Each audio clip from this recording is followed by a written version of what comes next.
Hey everybody, welcome to the Friday 3D Printing Community Hangout, the first one of 2020. So tonight we're going back to our roots a little bit. We're going to just have an open hangout, no real main topic, just see what everybody's up to and catch up since the last time we saw everybody. We got a couple of faces on here that we haven't seen in a while. Some have longer beards than the last time we saw them. But before we get into introductions, I just want to give everybody an official update on where things are with the Friday Night 3D Printing Community Hangout. Starting this year, we're going to do one time a month. We're going to have an open hangout where we have no topic, just like tonight. We talk about whatever we want to talk about, whatever anybody's up to, current things going on in 3D printing. Wherever the conversation goes, the conversation goes. One time a month, we're going to be doing a guest stream like we've been doing over the last year, where we bring on a company, a maker, somebody who focuses in on a specific topic or capability, and talk to them about that topic. The other thing that we're doing this year is we're going to go back to something new every Friday. It's not going to be a live stream every Friday. We'll have 2 live Fridays a month publicly. We're going to be doing some pre-recorded live streams that I'm calling the Spotlight Series, Meet the Maker. So what we're going to do there is my patrons on Patreon, the money that is donated via Patreon is going to pay for the website for F3DPCH, as well as pay for the podcast service too, the audio only version. So for now, what we're doing is those 2 pre-recorded streams won't actually necessarily be on a Friday. They can be any day of the week. But my Patreons have exclusive access to the live version of those. After that pre-recorded interview, it'll be uploaded at a later date to be watched publicly on the Friday 3D Printing Community Hangout channel on YouTube. So if you want to get in and be able to interact, ask questions of those interviews, consider joining on Patreon. It does all the money right now on Patreon goes to support Friday 3D Printing Community Hangout.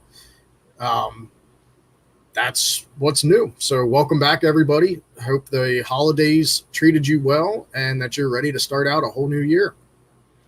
So start off with intros. Shane, go for it. Hey guys, my name's Shane. I go on Twitter by the name of @SameOldShane. I'm new to this, so kind of forgot the @ symbol, but I've been in the 3D printing community now for almost 3 years now, and that's about it. I have some news to share later on, and that's about it from me. Okay, thanks, Shane. Next up, we've got Chris. Hey everybody, Chris here at mcrispy1 on the Twitter. Just going to be here hanging out tonight, talking 3D printing. Might talk a little bit about ERF. I heard there might be some questions out there about 2020, or people might want to talk about 2019. We'll see where the conversation goes, but it's good to be back and looking forward to a good time tonight. All right, thanks, Chris. Next up, we have Scott. Hey, I'm a maintainer of the Marlin firmware, and I had a great time at ERF, and I'm looking forward to chatting with you all about it tonight too. And while we've got Scott's screen up, Scott's got Lou with him. Go ahead, Lou. Hey, how's it going? I'm Lou, and I'm like Scott's assistant, and I also maintain Marlin. But I've recently got a part-time job, so I'm training at that job. So I've been He's doing double duty. Right on. Too much focus on Marlin lately the past couple of weeks, but hopefully I'll get back to it. Lou's been the one where Scott makes a change to Marlin and Lou throws it on the hardware and beats the crap out of the hardware, right? Basically, yeah, totally. All right. Next up, we've got Ryan. How's it going, everybody? I'm Geek Tech. Pretty much in any platform that I'm on, the name's the same. Not because I'm not creative, it's just because I'm lazy. I do a lot of 3D modeling and 3D printing. For those of you who are interested in Earth, like Chris said, the Discord server is still up and running, and we want everybody to keep using it. So feel free to keep messaging on there and keep the community going. All right. All right, thanks, Ryan. Next up, we've got Paul. Hey guys, Paul Paukstellis here. It's great to be back on the stream. And yes, my beard has grown. I have not shaved since Earth, so it's a couple months in. You can find me on most of the 3D printing stuff I do is on Twitter, and the Twitter handle is Paukstellis.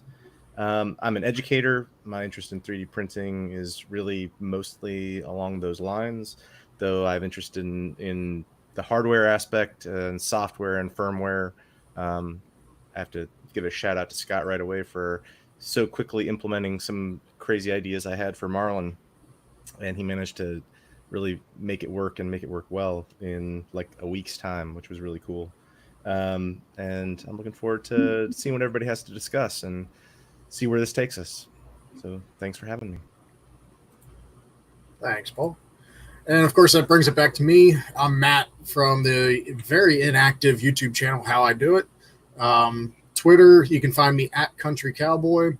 And of course, you can find me here on the Friday 3D Printing Community Hangout all the time. That's pretty much it. And Ryan did remind me of something. I'll get a forward up on the website, but F3DPCH does now have a Discord server as well. I'm going to get with Ryan and kind of get that organized a little bit more. I just kind of threw it together. But you can go on there. We're updating that with the upcoming streams. There's places to discuss the streams beforehand. I think I have a voice chat for 1 hour before the streams, though I forgot to get on that tonight. So already starting that out wrong. But yeah, I'll get, if after the stream, if you go to discord.f3dpch.com, I'll have it forward to the Discord server. So anyhow, what has everybody been up to since we last met, which was back before Earth or just after Earth? Don't everyone speak at once. I know, right? It's always like, no one wants to be first. I know I've been busy, still doing the same old, as Paul mentioned, he had some great ideas about, an idea that's been floating around for a long time, your object cancellations. So I worked on that, and then lots of other things came following behind quickly. And of course, just getting the release out. So that's been a big push. So that was, it's mostly what we've been doing, and just keeping up with, all the things that have to be done. Yep. And we are, briefly talked to Scott before the stream. We are going to get Scott and Lou on to talk about Marlin 2.0 in one of the future streams as well. So that is coming in the future. We just got to set a date. Yeah. So looking forward to that. Get really in depth. I think for me, one of the things about Earth was that there was, and I'm sure Chris has this sort of same kind of thing.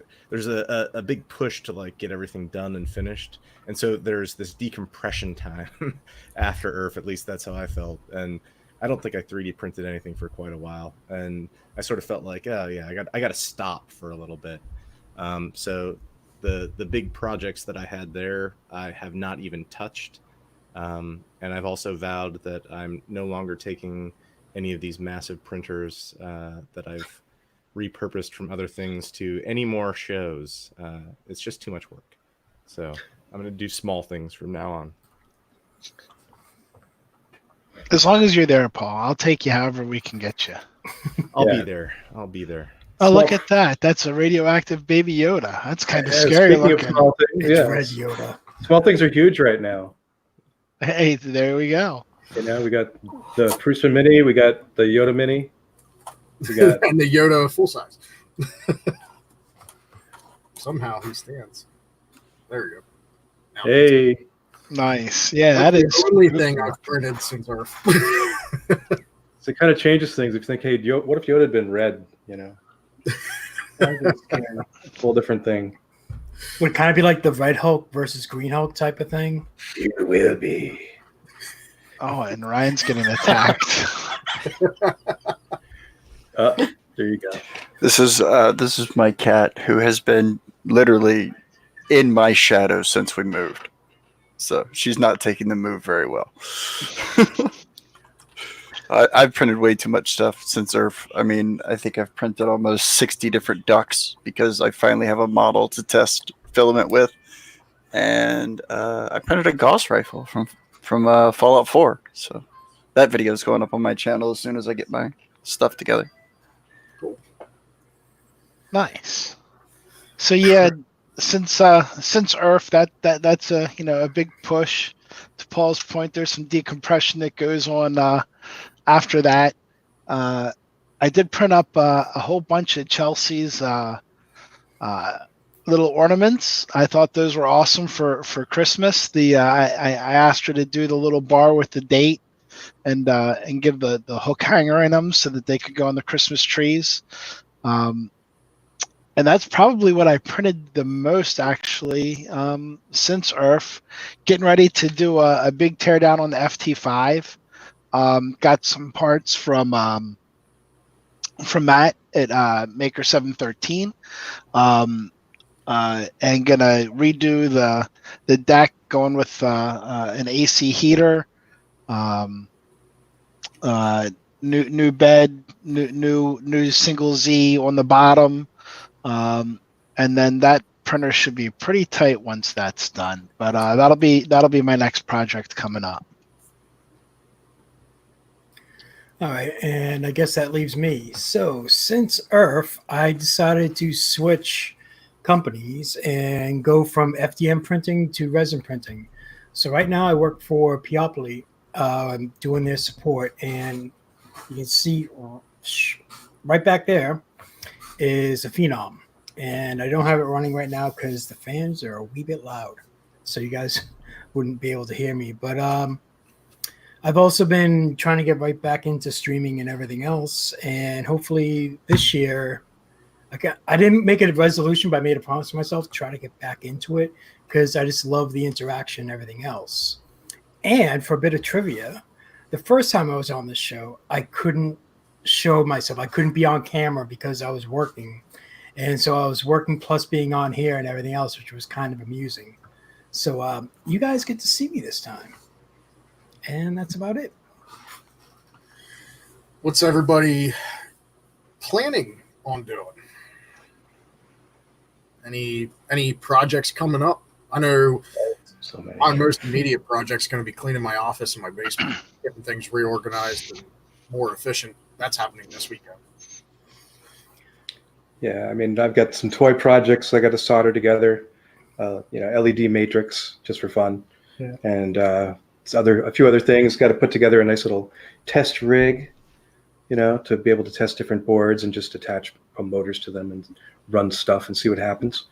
And attach an oscilloscope, that kind of stuff. Got a lot Get the of workshop together, unfinished- basically. Unfinished projects like a mass low hanging plotter. Oh yeah, We've got a laser that I'm putting together, laser CNC that's maybe 40% way through.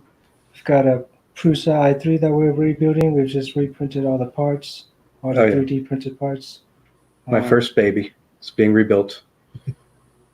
What else? Talking about printed stuff, we printed the T-Rex skulls. Oh yeah, Different sizes, and printed a whole bunch of stuff. yeah. Just really just put. That was the whole point of that, was just to test the firmware and really push it and see. Give it some long prints and just see how the latest stuff was working and see if anything broke. And darn it, the prints all worked fine, so I didn't discover anything except that it seemed to work. So yeah, but yeah. So as far as things that I'm planning for the firmware, we'll get into that in the next thing. But there's a huge to-do list there. So we can definitely get into that at some point. But yeah, and basically, I mean, Earth inspired me. So like as always, it always gives you a big task list, it's like, oh yeah, they get into discussions. So there was a lot of talk about, the new 32 bits and STM32, and there's so much of that happening now, like a big explosion of boards from like Big Tree Tech, and there's all this other stuff happening. There's people are looking at FPGAs and some ways of maybe having some inbuilt logic so you don't have to spend a lot on stepper drivers, but you still get some logic on your board now that things are coming down in price. So there's a lot of really exciting things, but it's all kind of in the periphery, because the day-to-day tasks pretty much take up all the time. But yeah, that's what weekends are for, right? We can experiment. You said you've got a Maslow CNC. Are they running Marlin out of the box, or are you trying to get Marlin on it? Well, this is more of a hanging plotter, not Maslow per se. It's actually running Michelangelo firmware. So it's sort of, but it's in the same vein as like if you were to build it up and make it more robust and then have a router on it, it would be a Maslow basically. So we're just doing the hanging plotter for fun, and it's another alternative to using just like the typical motor thing, but also getting in some experiment with different kinematics, and then of course it would be nice to have a plotter mode in Marlin too, and make that just an option. So I know a lot of people are already using it that way, so it's pretty simple. Z-rays, Z-drop, right? I spent some time putting together MPCNC that's running Marlin, and also putting a laser on that, and just figuring out what works and what doesn't work, and was it didn't take too much time, but I know that there are some plans to get lasers working better. Yeah, there's two things hanging out that were these two big changes that we're sort of trying to reconcile and make simplify a little bit, make it more sensible and easier to understand, at least from the programmer perspective. And it'd be nice to have better laser support in there. I know that if you grab those now, you can do some better results just doing the M106 enhancement right now. So it's like, but getting those in there is going to be a big deal. I'd like to get it more, I think it's more to be more robust, in general, for like lasers and all the toys we want to play with. So those are definitely in the also big part of the plans right now. Yeah. So just out of curiosity, Scott, how do you have any kind of estimated time frame on those features for a laser? I hesitate to say, but I would say, as we're experimenting with them, it's sort of like we just have to really kind of put in a day where we just focus on it and really just bang it out, and then it'll be there for experimentation, and then the cleanup usually takes a few weeks follow up of after that. We will really kind of get it more robust, but they're hanging out on as pull requests right now, so I'm thinking they won't be in 202, but they'll be in 203. I'm getting ready to rip my K40 apart and build an open platform. So, that's what we're working with. Yeah. So that'll be great. Open platform sounds awesome. Yep. Anything I can do to help, let me know. All right. I'll definitely keep that in mind. That's been the direction I want to go with it. I want to put Marlin on just because I'm familiar with Marlin because of all the printers. Sure. Then that kind of opens up the hardware that I can use on it a little bit more than anything out there right now. So. Absolutely. Yeah, it'd be like if once RepRap firmware runs on everything else, then we're all, we'll all be using that, I'm sure. Because it has that flexibility. But we're talking about the runtime flexibility stuff too, so that's definitely in mind. Who else? Shane? So go ahead, Paul. No, I was just going to say I already mentioned that I'd done some MPCNC stuff, which was kind of fun. I know Terry had been on a while back, and he talked about some of his MPCNC projects, and I'd already started printing the pieces back in the summer. I finally got around to assembling it, and it's kind of a fun project to work with. I have two other things that I've kind of been messing with, one of which I've put on Twitter a little bit, which is it's kind of like turning what I've done with the liquid handling robots on its head. And that is that I'm actually wanting to make lab automation in the form of liquid handling machines with 3D printing platforms. So using the hardware that we have for 3D printers to do that. So I've started doing this microfluidic impact printing. So basically it's this tiny microfluidic chamber, and you just have a little solenoid that's driven by the PWM that you have. And I had to write a little thing for Marlin for this, but basically, you tap on a little membrane, and there's a small 200 micron hole cut in the bottom side of the membrane, and it just spits out tiny drops of liquid, which is what I do in my lab pretty much every day. And we have a robot that costs $100,000 to do that. And I'd like to be able to bring it down and have it accessible to everyone. So that's sort of been the main thing that I've been messing with recently, as well as making an automatic wine dispenser for my brother. So, Wow. Would you consider turning that into something like an open source print head, so we can all make 2D printers with colored ink and stuff? yeah, I was thinking about that as an option as well. If you wanted to do, I mean, it sort of works like an inkjet. So if you wanted to do a multi-chamber one that had dyes in it, you could do that, and you could just go over and put dyes on your print after every layer, which I think is sort of how the which is one company has something that's similar to that, right? The Arcor. Maybe Arcor. The Arcor does that with paper. Right, cut the paper, stack it, glue it, and then they inkjet it around the edges. But you're probably thinking the XYZ. The Da Vinci has one, right? Yeah. The Da Vinci color jet. Right. So if you get the right kind of inks, certainly something like that would be feasible. Yeah, I mean, that's an interesting thing. I mean, I used to work for a company that on the side, well, actually, as one of their main businesses was doing 2D printer drivers for brother printers and stuff, Epson, and it was pretty much exactly what we do now with our 3D printers, but it was just using that kind of hardware. They just had the print heads to play with. We don't. So it's the one thing that's missing from our little puzzle right now. If we had that, we could build all the things. You have to have a nozzle with little tubes going in and injectors or something to inject the ink as it's printing. Yeah. That's actually where the microfluidics comes in. So, and that's one of the reasons why I got in the MPCNC, is so I can do some laser cutting. So you can actually build microfluidic chambers just using PET films.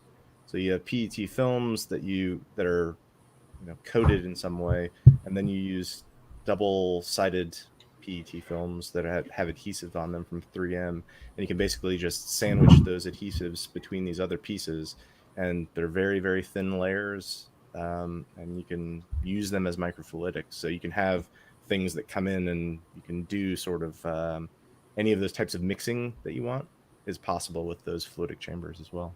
Wow. Yeah, it gets pretty interesting at that point, because it doesn't have to be as tiny necessarily. At that level, it just needs to come out in tiny drops at the end. Right. So right. It's like you can set it up so it's got a little bit of buffering or whatever. Shane's playing tech support in the chat.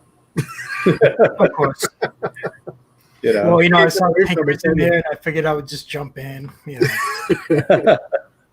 Yeah, I mean, imagine that. Plus peristaltic pumps and tubes to keep the ink flowing. And who needs cartridges at that point? You just keep filling up a chamber. Well, my solution, you don't even need the pumps to do that. Actually, they can all be gravity fed. Yeah, so honestly. You just have an inlet and an outlet, and you just have large vertical tubes that go out of those inlet and outlet, and gravity will just keep feeding it into the chamber. So yeah, it works. It's kind of that would be interesting to see that done the same way. So I have a pancake pot, and they use suction to stop the batter from coming out of the nozzle, so to speak. It's just got a little tiny vacuum pump inside of it pulling on it. So you could do something like that, like you're saying, Paul, have your vat or a tube or whatever with your ink in it, and just draw a slight vacuum to stop the flow. So you could do like color change, so to speak, on it. Well, so in theory, yeah, you could do that, but you don't actually have to in a normal situation, because the surface tension, as long as you're using something that's water-based, the surface tension is strong enough that it's not going to come out of the nozzle.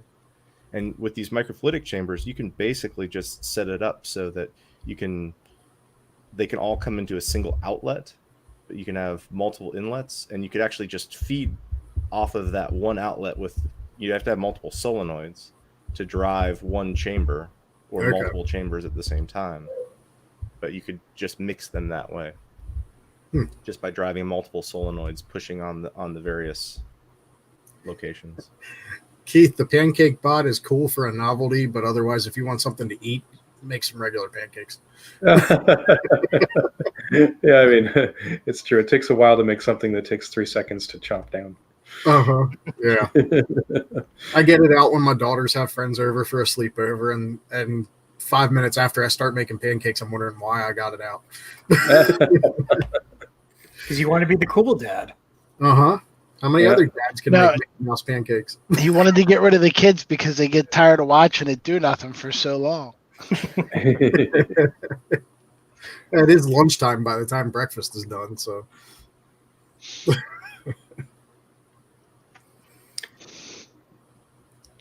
Chris, do you have anything or?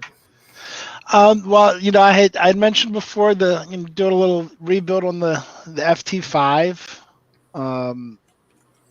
going AC heater, Maker 713 parts, single Z conversion. It'll actually probably end up enclosed by the time it's done as well. Chris, I just helped some guys at UMD do a Core XY conversion for the FT5 because it's not nice. Core XY out of the box. No, it's not. But a lot of people do the Core XY on it. How'd it turn out? I think okay. I basically helped them with Marlin to get that. Okay. So they did all the hardware side of it. I was just there to help with the firmware. Nice. It's good to have a friend like that. Ryan's getting attacked. Shane's loving it. Oh yeah. Did you drop the cat on Ryan, Shane?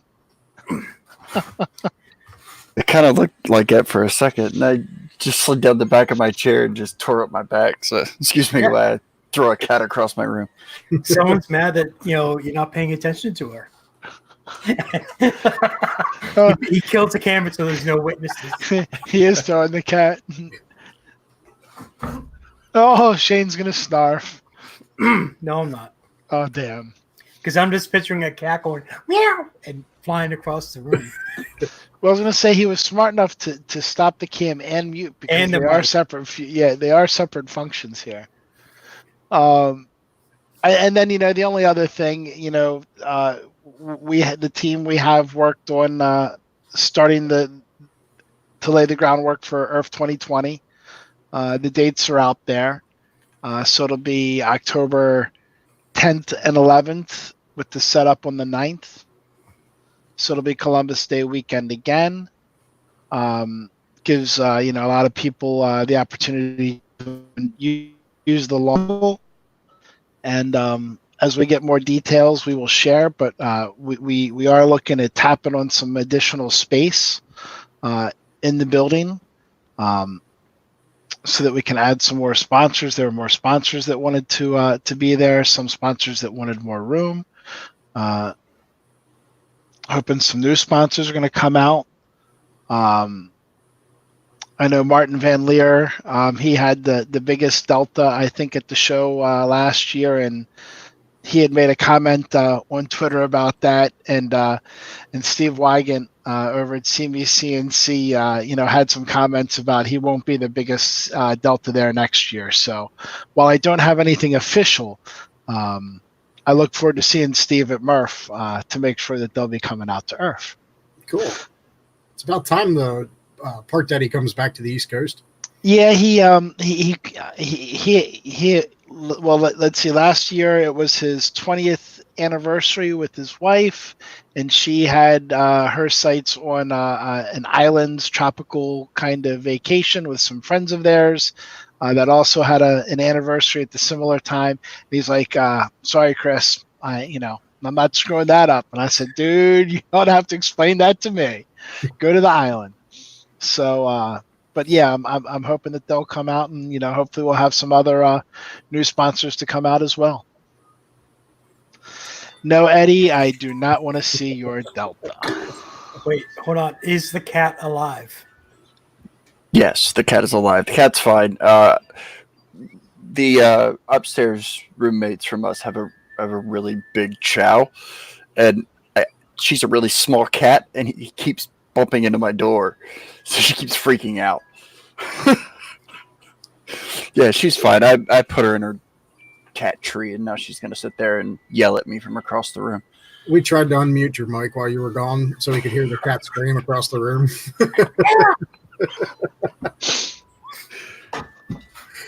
So you were smart. No evidence. That's right. So I shut the camera off too.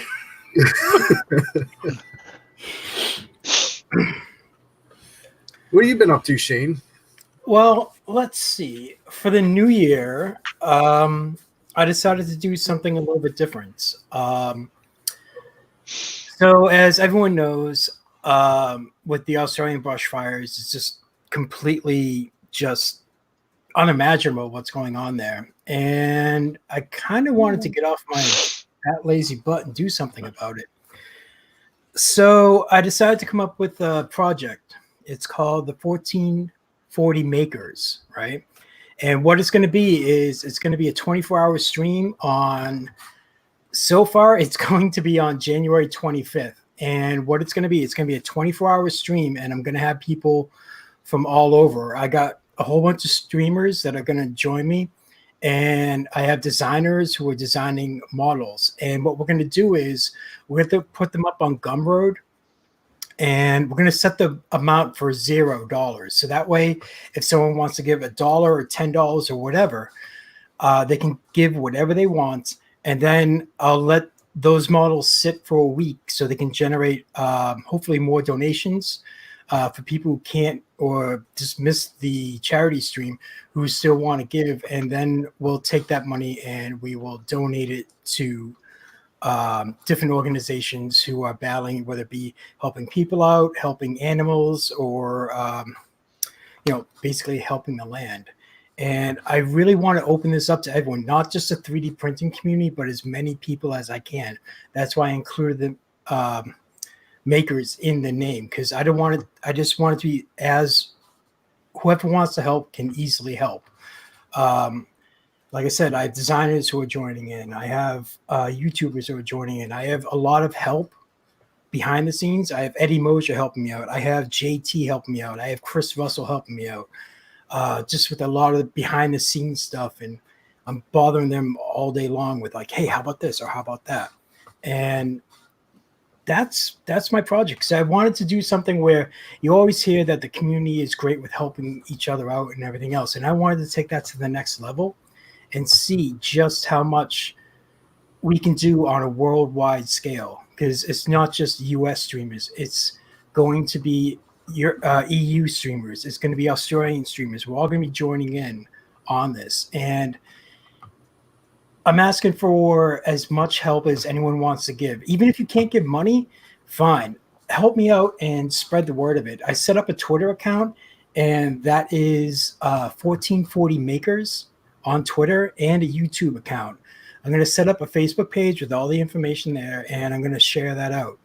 So if anyone wants to help out, it's at 1440 Makers with an S at the end on Twitter. And you can just send me a message there, and you can let me know how much you want to help, and I'll work something out. Because right now, the biggest thing is, because like I said, it's going to be 24 hours worldwide. It's getting all that together in a time frame that's reasonable for for people. Because like I said, I'm gonna have some YouTubers where, like, in Australia, say 5 p.m. is prime time for them, but that's 4 a.m. over here on the East Coast. So it's just trying to manage all that and work out the bugs. But I don't want this to be my project. I want it to be whichever type of community it may be: makers, print, 3D printing, hell, even cosplayers, graphic designers. Anyone who wants to join in on this is more than welcome to. And that is my pitch. That's my stream. That's my project. That's why I'm here. So I invite everyone and anyone to just help out any way they can. whether it be, financially, if you want to jump on the stream. There's even people who they want to join the stream, but they can't due to previous obligations. And they're going to be sending me videos that will play during the stream. And I have sponsors that are helping me out with this. So far, I have Printed Solid, I have Repcord, I have Gloop, I have Magicoo, and there's a few others that I'm talking to right now. So the whole idea of this for 24 hours is for people to, really, if they can, just donate. If you're going out, it's going to be on a Saturday. So, if you're going out a night on the town, whatever you're going to go out, spend that night, maybe throw a small chunk of that towards charity. Or, if you just, like I said, if you can't help out, if you feel like you can design something, let me know. If you want to jump on a stream, record a video, whatever you want to do, it's open to everyone. I just threw the banner up at the bottom with the link to the Twitter account, as well as tweeted it out. So if you follow F3DPCH, there's a tweet that just went out to follow 1440 Makers. Thank you. And that's open to everyone. That's going to be, the point of contact. So that's going to be the best way to communicate if you want to help out in any which way possible. Shane, what do you have set up? I missed as far as like the funding. How's the funding work? It's going to be, I have a couple designers who are designing models, and that's going to go up on Gumroad. And on Gumroad, if you set the amount for $0, someone can go on there, and if they wanted to pay $1, if they wanted to, pay $5 or $10 or whatever they want to, that's what we're going to use. Because I was thinking about different ways on how to do it, and I did send out some emails to the charity groups that are involved in this, but I mean, with what's going on, they're so busy and everything else, I really don't want to, send them more emails and everything else. So I really thought about it, and I think keeping it as simple as possible in order to collect funds, and then that way also we can kind of keep track of it a little bit, so that way we know how much as a community we all raised. And then once the timeline is turned off for those models, I'll do another live stream with the major, the people who've helped me out, and I'll just do a live stream of just donating it to the charities there. Hey, just thinking about this a little bit. Okay. I don't know exactly how we'd go about doing it, but if we can find out a way to Patreon wouldn't work because there goes Yoda. They take a cut. Like, I'd rather see it be something where 100% of the money donated goes towards it rather than the company getting a cut of it. But if we can figure out a way that 100% of the money goes towards it, I can open up the pre-recorded live streams that are only available to my Patreon for F3DPCH. Open those live streams up when I have the dates to people who donate. If we could figure out a way to get 100% of that money to go towards it. Yeah, I would kind of lock it down a little bit. Sorry. Yeah, nope, that's fine. I was even daydreaming, like, how awesome would it be to almost have, like, different simulcasts, where it's just like, if you're, like, if you want to stream and everything else, and I want to stream, kind of like, check in on each other and everything else, and really go that route. As far as, like, I was even looking into, GoFundMe and everything else, but if we're doing the models for charity thing, right, then plus give other links and everything else. During the stream, I'll also give out links to, if people want to donate directly to a charity, just so, just to try to get as much information out there. If they want to, grab the model, hey, awesome. If you want to donate directly, that's fine as well. I'm just trying to get it so we can do it. I had to send Gumroad a message to see what can be worked out with them as far as, hey, this is what I'm doing, whatever they need me to do, so if they sit there and say, yeah, we can do this, we'll waive the fees, but it has to go, this is how you have to do it, then I'll let everyone know the process of that, if that makes sense. Well, real quick, the models that you're going to be selling, are you looking for people to make models for you, or do your models already exist, or how can we help with the models specifically? I have a couple designers who are working on something. It's with all this, it's a very tight time frame. So I kind of sprung it up on several different designers, and I don't want to say, like, I don't want to name them off right now, because just in case with their own time frames, if they can't get me the model, I don't want it to, look bad. Right now, I will tell you this: I have Chelsea from Chaos Cortec, who is awesome. She posted up posted up an idea of kind of doing the same thing. So I sent her a message to say, hey, this is what I was going to do. Would you like to, collaborate on this? And so she's going to donate a design to go up. And again, like I said, there's a few others. And if anyone has anything else, I mean, what I would kind of like to do is even just give people an option where it's just like, hey, I like that model, or I want this model or that model or anything else, give people as many different options as possible without being overwhelmed. Fair enough. I mean, is there a specific theme in relation to the models you're going?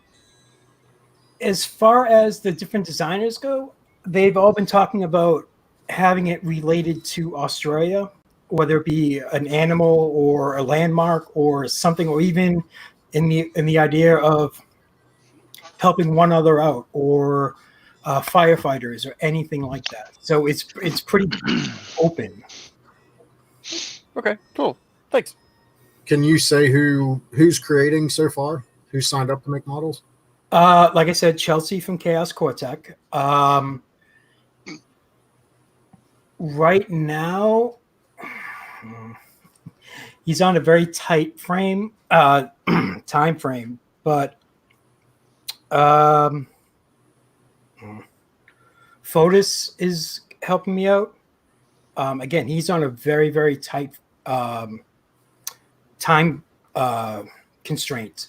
So I don't want to say 100% yet, just in case. Because I mean, like I said, I started talking to people on Monday about this. So I kind of sprung it up on a lot of people. Something like this normally takes a good amount of time to organize and everything else. And I got people jumping through hoops now for me. So I am beyond humbled as far as the help that I've been getting from various parts of the community. Cool.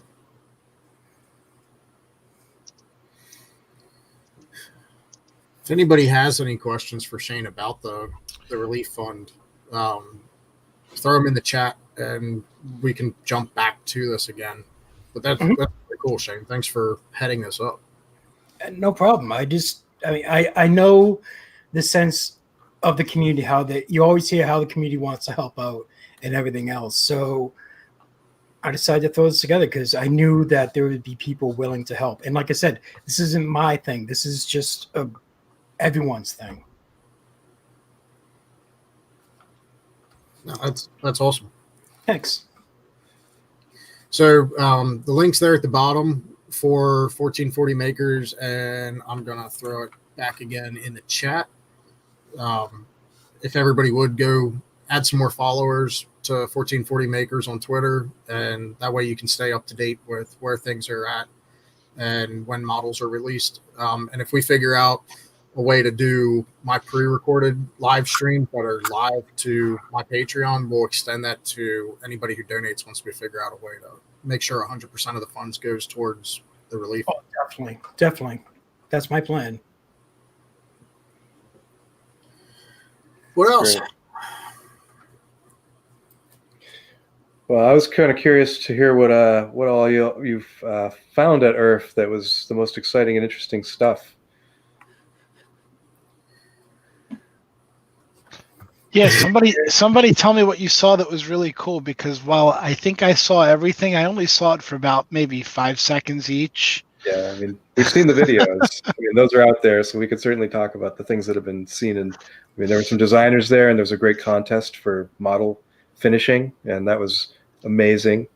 Of course, there was Paul had some kind of contest that was I don't know, some contrived thing. I don't know how it turned out, but it looked like fun. But we needed more participation, but yeah, I think it worked out pretty well. I was sort of surprised with the speed benchy contest that what really turned out to win it was just going faster. There wasn't.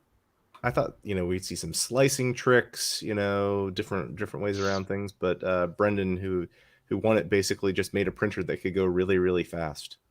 Huh. That's the trick, right? Yeah. So like if anybody had put a tool changer on it, it probably would have been done in about 6 minutes, right? Well, I think he said that he's gonna shoot for under 10. Will be with his. He's calling it not an ender, I think is the name of that printer. I see. Well, there's some interesting tricks now. The new slicer from Prusa has some optimized path finding. So next time it might be faster just on the basis of the upgrade in technology of software. Hey, the winner, Matt. There's the winner. Actually, this isn't the winner. Or is this? Oh, what is it? This is one of the winners. One of them. That it was the 30-minute winner. Yep. Oh, okay. It's a little stringy, but very clean otherwise. It's nice. We never really kind of did go over these on the stream at all. This was a 26.06 minute benchy. That was on a Core XY, if I recall correctly. Very good. This was the Princess. This was a completely custom built printer. I see. Oh, okay. Yeah, pretty clean. A few little globs in the corners there. Mm-hmm. I can see. That's always tricky. That's the other thing too, is you never know how the printer itself might have like linear advance or some other weird aspects turned on. But that was a little rough. Right? That was verboten in the contest, right? Oh yeah, there's a 25 minute 44 second. That chimney wanted some more cooling on that. Oh yeah. A little wobbly. It looks like someone put a little whipped cream on top there. Some of these. So this goes together. I unfortunately don't know whose this one is. The top came off. Oh, damn. I think that might have been a 55-minute benchy because that tag, I think, was attached to it. Okay. Wow. MK3S. No, it must have just had a little hiccup, I guess. I think that might have been one of the submissions where the the sample got caught and they didn't catch it fast enough. Yeah. There's this one. The top came off. It was a 20-minute benchy. That one's pretty rough. Convertible. Charge twice as much for that. Yeah. That was an MK3. Tony Atkins, this was the Railcore. The Railcore 2. Oh, that's clean. Yeah. That is... So the big thing there was that 28 minutes. Oh, I see. Tony certainly was the highest quality in the 30-minute category, but it took 28 minutes to do. And Brendan's, though, lower on quality, was done in 14 minutes. So. Yep. Yeah, there was a speed bonus given, and then a reduction in time, too, if you went over. Yeah, I could see a lot of the keys to these things would be to really push the infill and just do that as fast as possible and do the outer details, nice and slow. And get them nice and clean, especially that outer wall. Yeah. But you don't want to take too little time on any of the small layers or they get gooey. So there's just a physical limit to what you can really accomplish. Almost. Missing tags for these. This says it was done on a mini bot. I don't have the time. I think this was one of the 60-minute. And to that point, Scott, that's kind of why I thought we would see more slicing tricks, because you can do things like use mesh modifiers to change infill percentages and speeds. Oh yeah, there is that thing where you can do 2 layers of infill per, at once with one extrusion, and then just do the outer layers with two passes. So the outer layers look nice and smooth, but your inner layers are hideous. You never get to see them, how hideous they are. One of the decapitated benchies was done on Mitch's backpack printer. Nice. Mm-hmm. 29 minutes on Mitch's. That was one of the that broke off. That was actually moving around the place while it was being printed. Yeah, he was wearing the backpack printer while it was printing. And this one is our 60-minute winner. That's active cooling. Devin told me that all she did to get her 60-minute benchy was use the stock Prusa profile. And that she got first place on it. Uh-huh. Yeah, That's actually, what Prusa does to tune theirs, right? Yeah. she was quite proud of herself. She was talking about that at the printed solid weight elephant. Yep. There's the last one that I have. There's one that's actually two that are missing. They took them with them. We gave them the option to take their benchies with them. One of them did you was take a printed, yours? 3D printed submission. The other one was, of course, the chocolate benchy. Well, my benchy was so epic with its massive amounts of points it earned. I had to take it with me. Oh, that's right. Yeah, you were one of them. That's right. I earned all 3 of my points. Thank you very much. How far over were you? I was over by 26 minutes, I think. And then the stack minute. Yeah, it was the 60-minute one. I was over by 26 minutes, and the stack fell off. But Yeah, Paul, I think you should keep that contest going. I think you should try to get it to infect Murph as well. And I think in time, to your point, you're not seeing a whole lot of the different tip or tricks you thought were going to happen to get things there. I think it's just a numbers game. I think you get more people into it, then I think you're going to start seeing those different tricks come up to really push the envelope. We can open more categories like most creative benchy. It's like there's the most interesting or kooky benchy, like printed upside down or sideways. Who knows? Most tell you, innovative benchy. the judging was already hard enough. Well, it's all subjective for fun, right? Well, I mean, you want to try and make it objective if possible when you're doing judging.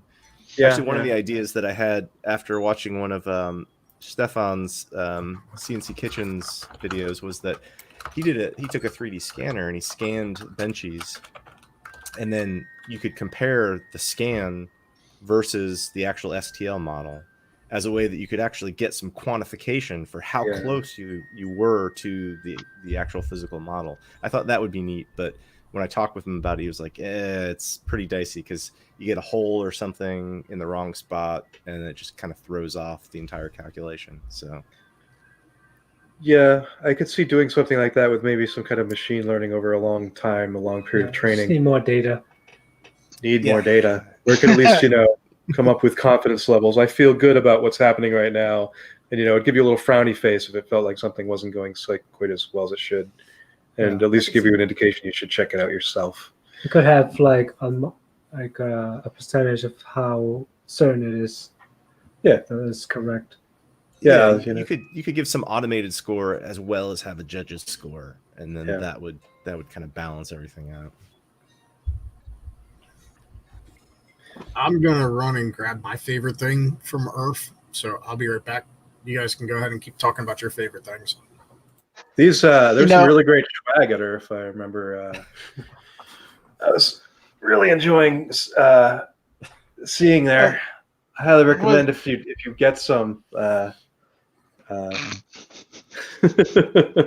Maybe those good-looking T-shirts, Scott. I'm not sure if I had any other ideas about anything like that. Yeah, really awesome designs, beautiful, form-fitting, very comfortable, and inexpensive. Yeah, it doesn't shrink in the wash. And much. Yeah, and they go to a good cause. So that was one of the great things about them that I really enjoyed. Must be talking about those Earth shirts then. Yes, yeah. Absolutely. The hats. The one that said "Life on Earth" was my favorite one. There is life on Earth. How about that? I didn't see that shirt. I kind of like that. Yeah, maybe it'll be the next one. Maybe. They have like a flat Mars And then you're looking at the Earth from the flat Mars, Mhm. the life on Earth. Right. There's no life on flat Mars, No. Well, everybody knows Mars is flat. clearly.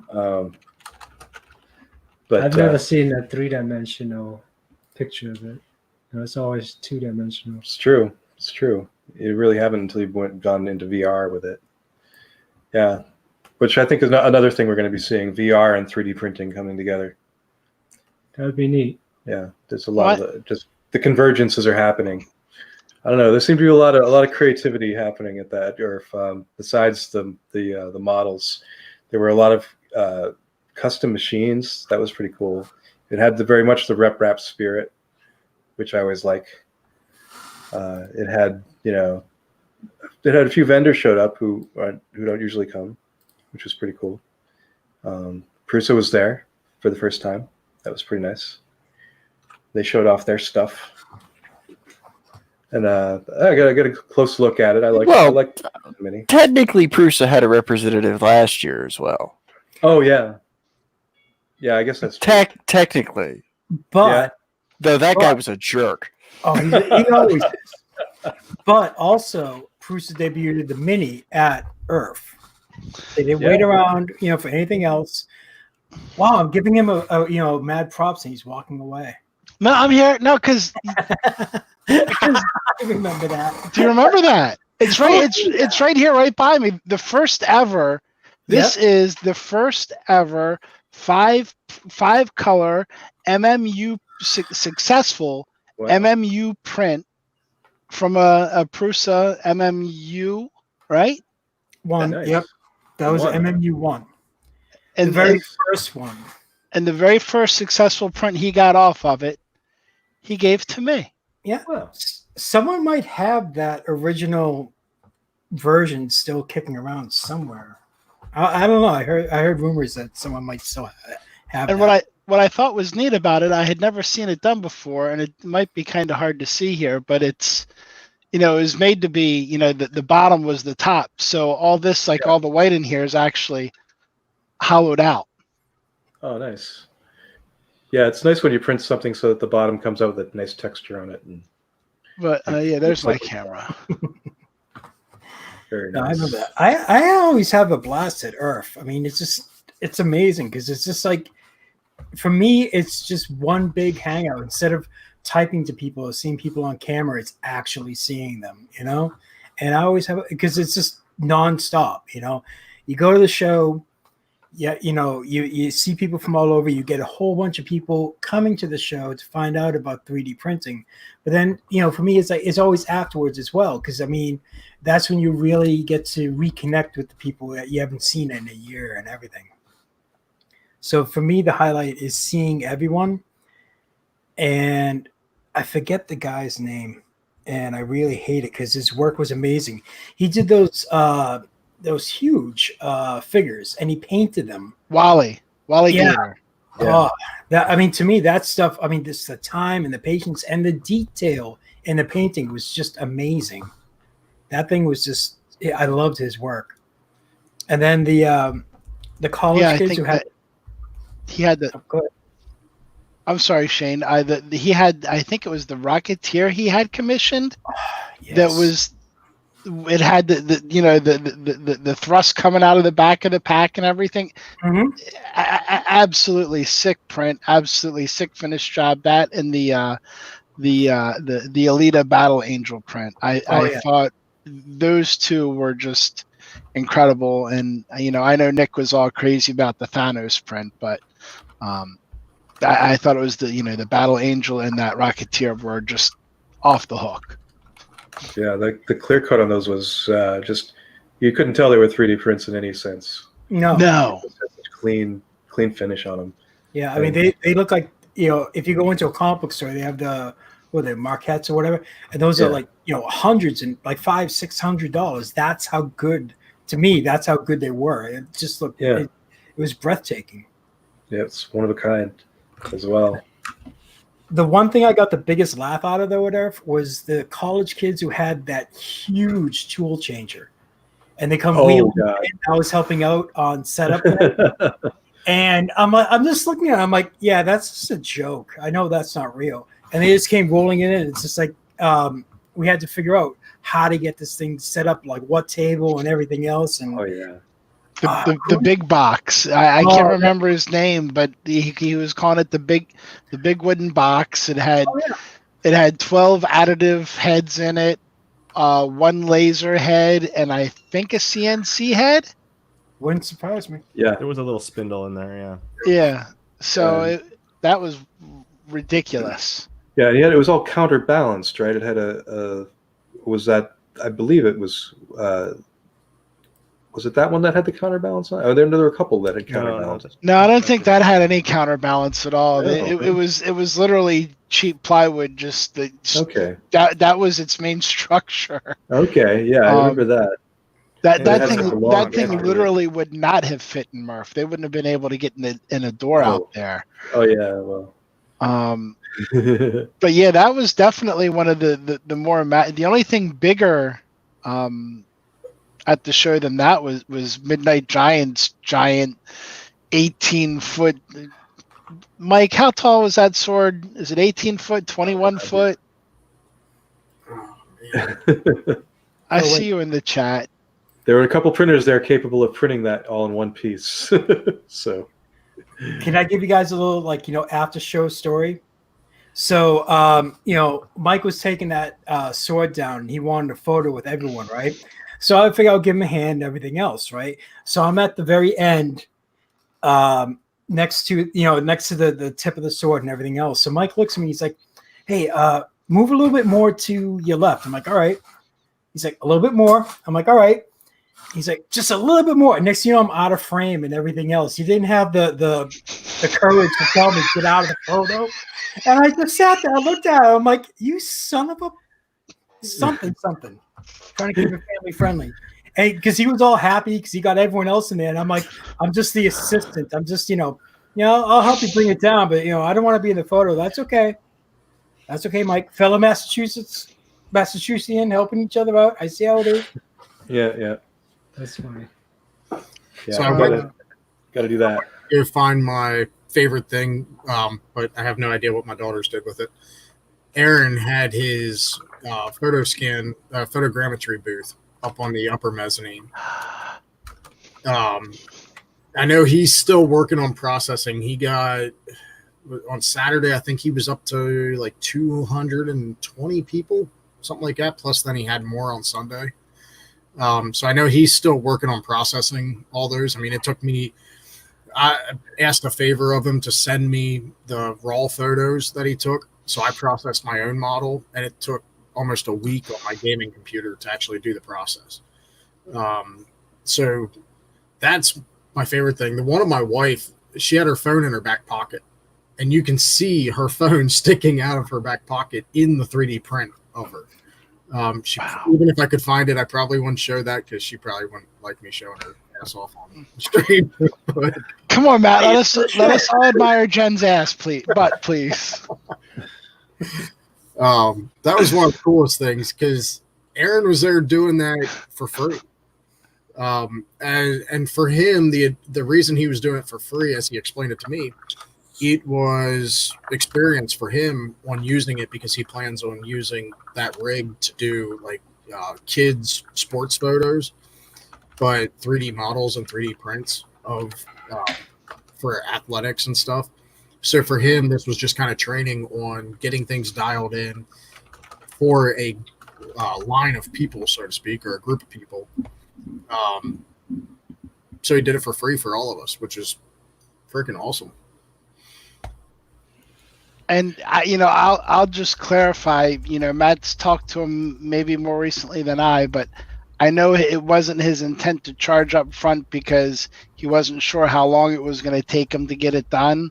And I know he was going to keep it cheap, but the agreement we had is if he did charge, it was going to be like $20 or less. Yeah. So I mean, at $20, you can't even complain about that. But he's definitely getting things dialed in.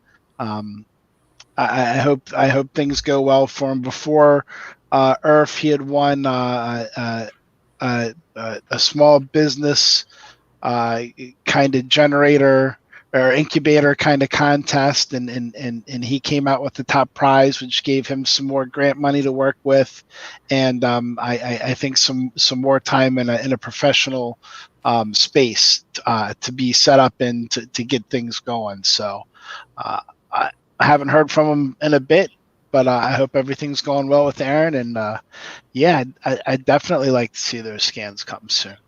Yeah. There, it's awesome. 100, what was it? 100 cameras or 120 cameras? He added 120. 120. That's right, because it was like 110 or 105 or 100, something like that, when he came on the stream before Earth to talk about it. But then he was on one of the show and tells, I think the very first one, and he actually added more cameras right before Earth. So it's for being Raspberry Pi cameras. I mean, it's really good quality. I was really happy with the results, but I know what he's going through, because what you're gonna end up getting from him if you got a scan done is the finished version of your scan. And by finished, for anybody who's played with 3D scanning or photogrammetry specifically, you end up with a lot of artifacts. So like the wall behind me, you'd have bits and pieces of it, even though it was outside of the rig. Little bits and pieces show up. Like in my scan, you could actually see my wife standing outside of the rig in the scan. It had like a front part of her body scan. So he's got a lot of work ahead of him. It took me a little while to clean everything up, but I mean, the quality is just awesome. Wow. Is that automatically, it's like an automatic background removal where it can discern from the many photos where the edges are? Probably. So I used Meshroom to do my 3D model generation. Okay. He's using something more professional than Meshroom. I mean, Meshroom's like the free open source version, photogrammetry converter or compiler, I guess. I kind of took a shortcut, and once I had that whole model generated, took it into Mesh Mixer and just dropped the cylinder over me and cut everything else away from it. That helped me clean it up quite a bit. Right on. If Yeah, I had must be a real trick. computer, I'd show them off, but I don't. Yeah, I wonder if there are any scanners that have come online that'll be able to use laser, the tricks. Now that we have, that kind of stuff in cameras, we can actually measure distances without caring whether the surface is glossy or opaque or whatever. Somebody triggered Google. Shut up, Google. I'm not here, whoever it is. There are some that use laser overlays on the object to give like a grid, but you're talking actual depth measurements from lasers, right? Yeah, basically, what are the devices they have in cameras now that allow you to pick up distance information? Yeah. But yeah, basically the same idea. But it's like now with an iPhone 10, for example, its face recognition isn't specifically to be able to do that sort of thing, but it could be maybe adapted because it has that neural chip in it. So Scott, that kind of stuff might be coming online soon. It's funny that you just mentioned the face scanning on the new Apples. One of my friends, his wife is a engineer over at Apple, and the first project that she worked on when she started working there was on the 10 with the face scan. Uh-huh. Apparently, that little projector that sends out the scan and receives everything, specifically, that's what this person has been working on. Wow. So I started asking some questions, and I'm like, so I'm into 3D printing. Is there any possibility that one day I'll be able to take that and scan something? And then the conversation got cut off, and we weren't allowed to talk about things anymore. So yeah, I mean, if they're thinking about it, they won't talk about it, I guess. the conversation got Even if yanked. they're not necessarily working on it, but yeah, Yeah. it's understandable. Do you remember when was it the iPhone 10 or the 11's the new one, right? Yeah, The 11's the newest. Yeah. Okay, so it was the 10 then, because it was about a year ago. Everybody started posting. I specifically remember Jim Scuba on Twitter posting a 3D rendering of his face done with his iPhone. Is that done using that face scan? Is that the same unlock that they're using? there is a Microsoft app that you can use that you have to actually take a bunch of photos and then send them to a server, and then they send it back to you. I don't know if that's what he might have used, but I don't know that there is a specific app that is using the technology on the new technology on the phones to do it.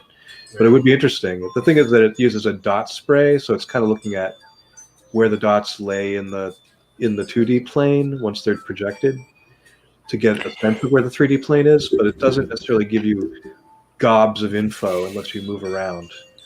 So you have to have the dots move over your face and then take all that depth info and kind of correlate it. I imagine if you had a system where you could very quickly project those dots and move them around very fast and get lots of projections all at once, maybe that way. For the iPhone 11 specifically, the game engine that's being developed for the new augmented reality for the 3 cameras that they have on the Pro and stuff like that is giving the game developers access to these 3D scans that you can get of your environment specifically. I haven't seen anything in relation to faces, but you can get front-facing, left and side accurate scans of things for this augmented reality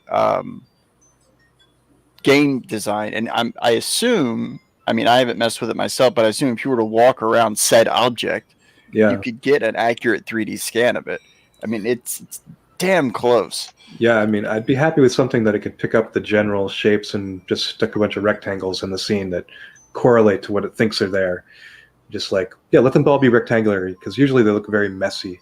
You try to get like a couch, and it's like, just make it something where you think the couch sort of is, and just make it this. Well, sure. I mean, I'll figure it out later.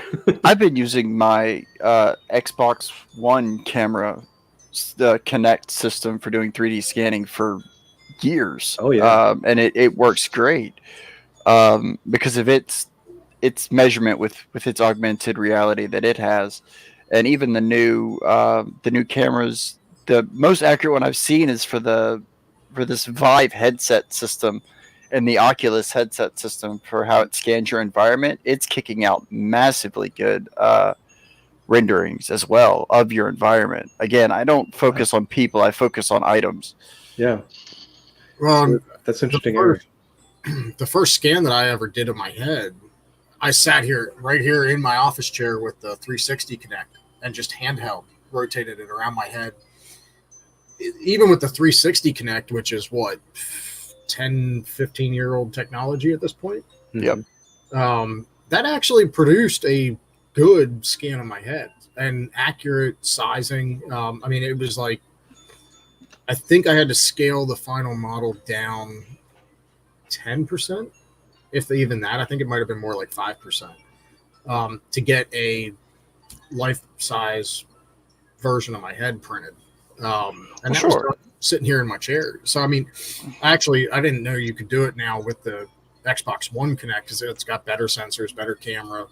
That one's actually HD, whereas the 360 Connect was 480p, I think. Yeah. So you get better images from it. Well, I found out that my Xbox One could do it by complete accident. Most of the models I do design for and stuff like that is all game models. Yeah. And I was messing around with files directly that I pulled directly from my Xbox, and I'm sitting there looking at a game that my daughter had played, and I've got a full 3D scan of her because she spun around playing this game, and I was like, okay, that's neat. And I checked. I was checking the model out based on different measurements of stuff, and it was. I mean, it chopped her off at the knees, but I mean, I started using it for that, and it works really well. That it gets down to it gets almost twice as many triangles as the Xbox 360 does in scanning. So I mean, just said the original, the 360 was 320, and the new one is 640. Is the resolution. Yeah, it's awesome. I didn't know. So when I did it with the 360, at that point, the Kinect, Xbox One Kinect, hadn't been opened up yet to developers and stuff. So you couldn't pull the data from it. I didn't know. Yes and no. There's if you look hard enough, you could find back ways into everything. Well, yeah. Maybe that's what it is. Maybe Microsoft never actually opened it up.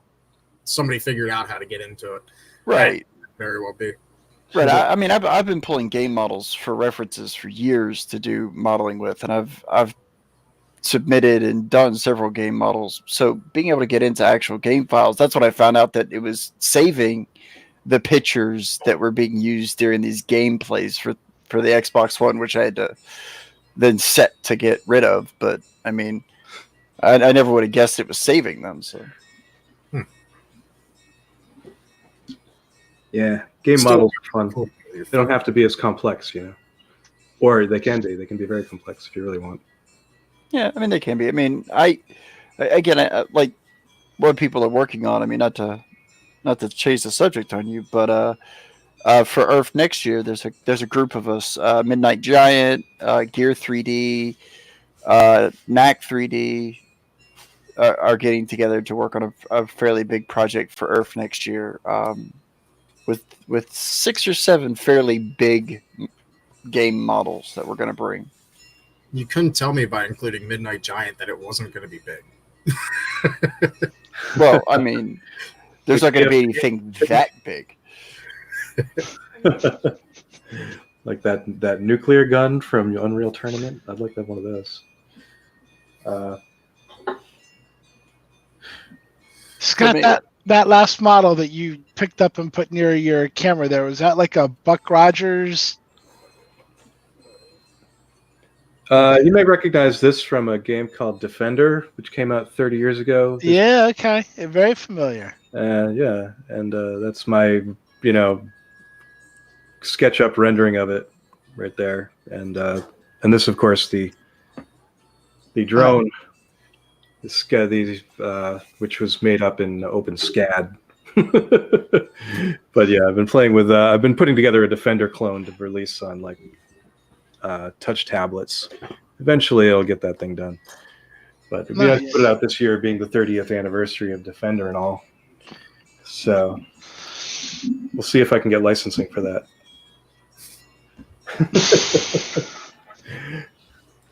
But yeah, it's really. I love that aspect of it. It would be great to have more creative stuff at the next event where we have more modeling. Not doesn't necessarily have to be on that level. Like maybe people bring their useful models and show them off. And I don't know. It's like we don't really have that showcase. If you want to find out what's going on, you have to go around to every table. It'd be kind of cool to have a central screen or like a map or something that kind of gives a little highlight reel or something that we could show off ahead of time, or maybe even film first day and put up. That'd be kind of cool. I'd kind of suggested that to Chris before. Yeah. For Earth to have like event boards, have like screens saying, this is happening now, and over here is somebody doing this, and like a flight list. we pretty much had updates and everything going in through the Earth Discord the whole time, kind of letting everybody know what was going on when the notifications actually worked. They failed about halfway through on me, and then I got really piled with stuff that I had to get done. Let's do like the DEF CON thing where we put out, give everyone electronic badges that have cellular connections and can totally notify you about everything that's going on. And it only raises the ticket price by $20-$30. Yeah, we'll just go to a yard sale and get some of those old table indication buzzers that from old restaurants that just go off. Mm-hmm. No, definitely duly noted points. And truth be told, we tried to look at a couple of different things to do. Just that, a better job of messaging what's happening, right here, right now. There are a bunch of companies out there that do this, and they charge a shit a lot. Pardon me, a lot of money, much more money than I thought they would for their services. It was kind of mind blowing, and that's where we fell back. And thank you, Ryan, and so much for your help on the Discord, because that's the poor man's way, so to speak, to do some mass, announcements and whatnot. And Ryan has the skill set to set up some automation for us, and we were able to take the schedule that we had in the brochure, and Ryan basically took that. I modified it a little bit, gave it to him in Excel, and he took that and knocked it right into Discord so that it could go ahead and pump out. At 11 o'clock, this is happening. So and so is on stage. At 12:30, so and so is on stage. So that's probably going to be where we continue to focus. One of the things I can say that the Earth team we did talk about is how we can improve upon the brochure, even the event program, to include some more better information in there. Maybe even put in a QR code so that if you didn't walk in having Discord when you walked into the building, here's a QR code. Point your camera at that with your phone, and now you've got the app, and now you have you're in the Discord group and can get those alerts. But I will say one thing on that topic, definitely. If you're planning on coming out to Earth again, and we hope many of you do, get on that Discord app, because like I said, I think we're going to continue to depend on it. Ryan, thank you for smiling. He's been kind of commandeering it, and he's got a good audience on there, and people are talking 3D printing. So we want to continue to encourage that. If you're in there talking, please raise your hand if there's something you want us to add to it. I think Ryan's more than happy to continue to augment the platform. We're happy just to have people in there so that hopefully next year we have some better adoption of the platform, so that folks do know, and we'll look to see some other things that we can do too. I have a 32-inch TV sitting in the back of the basement there that's basically got one input on it that's any good, but I could hook it up to a laptop, but then I got to create that stupid PowerPoint that'll sit there and go through all that time as well. I've got a Discord plugin for that. Okay, so Ryan's got a Discord right. plugin for that. So Paul, you're going to get a screen next year at Earth.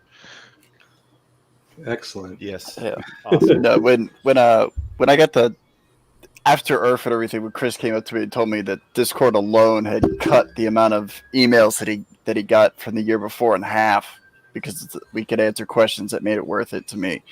Anything to help out, because Chris and everybody just works so hard to get this thing going. If I can help out, I will. Nice. Yeah, using the. But yeah, definitely. Go ahead, Chris. Come on. We also have a Discord, and it definitely helped us with our issue queue. It was getting a little out of hand with all the support requests coming in, so it was like got to go there, give people other places, other resources, and Discord has been a really popular place, so that's been great. It's really cool. I don't know what to do to make it better. I hear there's a lot of things you can do to sort of manage things, but it's a big world. It's a whole Rob, I'm open to help out if you need help with anything. Just shoot me a message. Sure. I'd love to even know what there is to know about. I've got the unknown unknowns at this point. He knows it, man. He's good. I can't point the right way there. Down. So, yeah. He knows what he's doing. Cool. Shane's got it. Thanks, Shane. So am I wrong in thinking, like, for those of us that are slightly older, that Discord is like IRC for your phone? Yeah. In some aspects, yeah, but it's got a few more fingers and a few more pies, so to speak. But I mean, yeah. Yeah, it's got that Twitch gaming connection, I guess, essentially, and it's sort of It's sort of meant to sort of be a sidecar to streams in Well, some regard. it started off as a jump in for TeamSpeak because TeamSpeak went complete, and it was supposed to. I mean, gamers took it over, and then all these bots and plugins started coming out, and it turned into this giant thing. And our companies are using it as well as their local communication and message board. Yeah, it seems there's a sort of dichotomy between those who like Slack and those who like Discord. And they seemed similar to me, but it turned out that when we had Slack, no one signed up for it. But as soon as we switched to Discord, it was like an explosion of interest. Very peculiar. Yeah. So it may have just been that the perception was that Slack was not a community platform as much as it was a collaboration platform, maybe. We use Slack for the place I'm working at, the food truck. Oh, yeah. It's basically more for corporations, small businesses. Yeah. We're not setting up a little chat for their Yes, staff and whatnot. Slack definitely has this corporation scary vibe to it, and Yeah. Discord looks very community and friendly by comparison. It's like Jim Jones would have a Yeah. Slack, not a Discord. I have both. I Yeah, started version. playing with Slack just to I sync certain things. Like I have my own private Slack servers for like my smart home and stuff. All the activity syncs up there and things like that. But I could do the same thing with Discord too. Yeah. L. Ron Hubbard would have both a Slack and a Discord, I think. I'm sure they do. Right on. Yeah, it's pretty cool. Especially been good for those little side conversations for developers as well. For some reason, they prefer it as much as anyone else, which is nice. Get the geeks together. I guess because it's geeky. I don't know. That's what it is. Yeah. It's those damn geeky icons.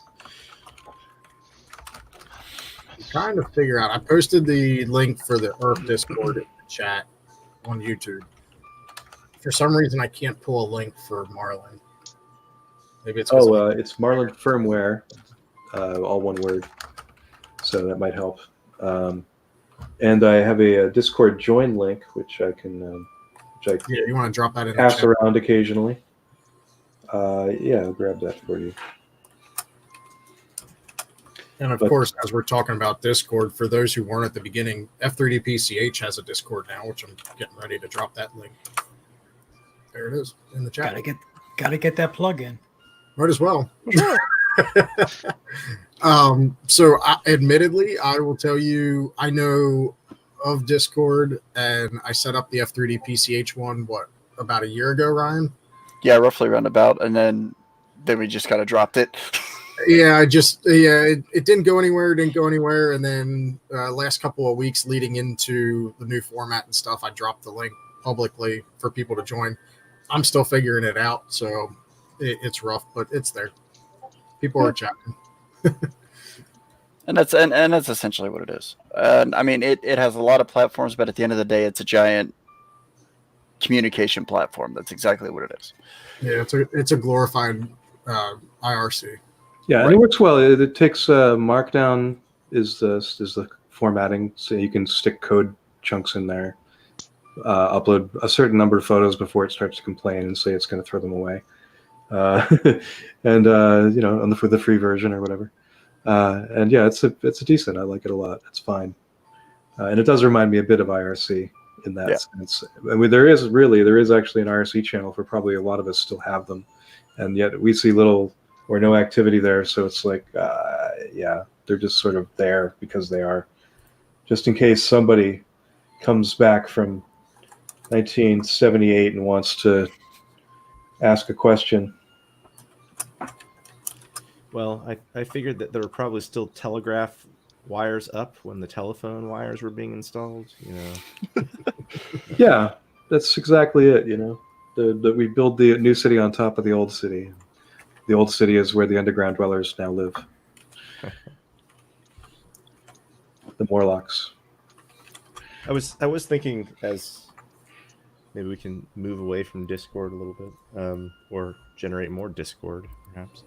We I talked see what you about did there. creating Uh-huh. 3D models, and Scott, you mentioned a little bit about like VR at sort of the beginning and where that's coming in. What happened to some of these technologies that we heard about a lot? Like there was, what was it called, Lightbox? Anybody remember that? Lightbox. I That do was like, remember Lightbox actually. there was like, oh, this is going to be really beneficial. It was like basically a 3D monitor,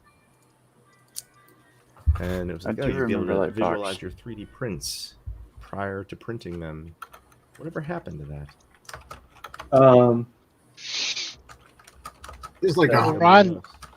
Well, Ron if you're talking just about the Looking mentioned- Glass, is now our Maybe the that's what I closest was thing we thinking. have to Looking that, I Glass, guess. not Lightbox.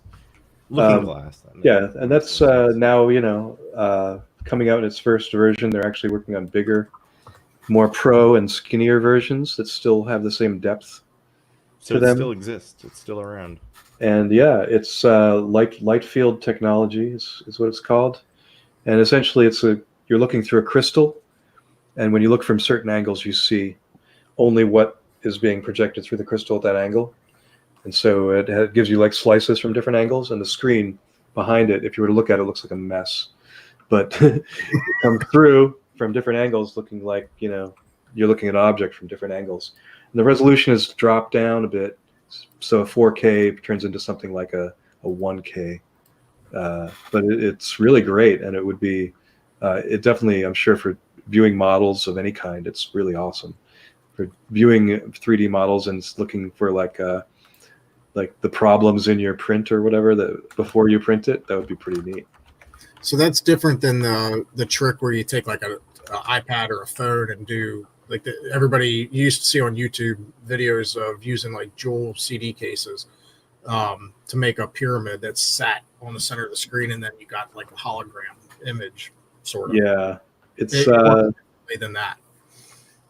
Right. It's in the similar vein in that it is using multiple images from the same screen, but fooling your eyes into seeing them as not even fooling your eyes. It's just slicing them up in such a way that when you look from any angle, you see the image that's intended to be seen from that angle. So it's pretty neat. The other trick that has been done, which is to put some kind of head tracker on your screen, so that as you move your head, it can tell you moved your head, and it looks like you can look into the screen, and it looks like a window. As long as there's some kind of head tracking, it can do the same effect. The light field removes the need to have any kind of head tracking. But you could do the same effect much more cheaply using artificial vision and just looking for the person's eyes from the built-in camera on the screen. And you could probably get away with the same kind of parallax without having to have a light field projector, which is pretty expensive. But when you see them, they're striking from what I've seen on video. It just looks like you're looking through a window into another world. It's kooky. Whereas the illusion is only there if you move your head, typically with other types of tricks. So yeah, very neat. But I could definitely see that being utilized more for 3D modeling and becoming, certainly as it develops, it becomes more within reach of the everyday consumer. We might even have those kinds of screens on our devices in the future. That would be really sweet. Yeah, I've been looking into like the Oculus and stuff like that for VR specifically, and getting into 3D modeling in that space. Mm-hmm. And I haven't been able to get much information, though I hear that somebody is developing something for a plugin for Fusion 360 to be able to use it. And there was something also for I want to say it was 123D design or something. I don't know. 3D was gone.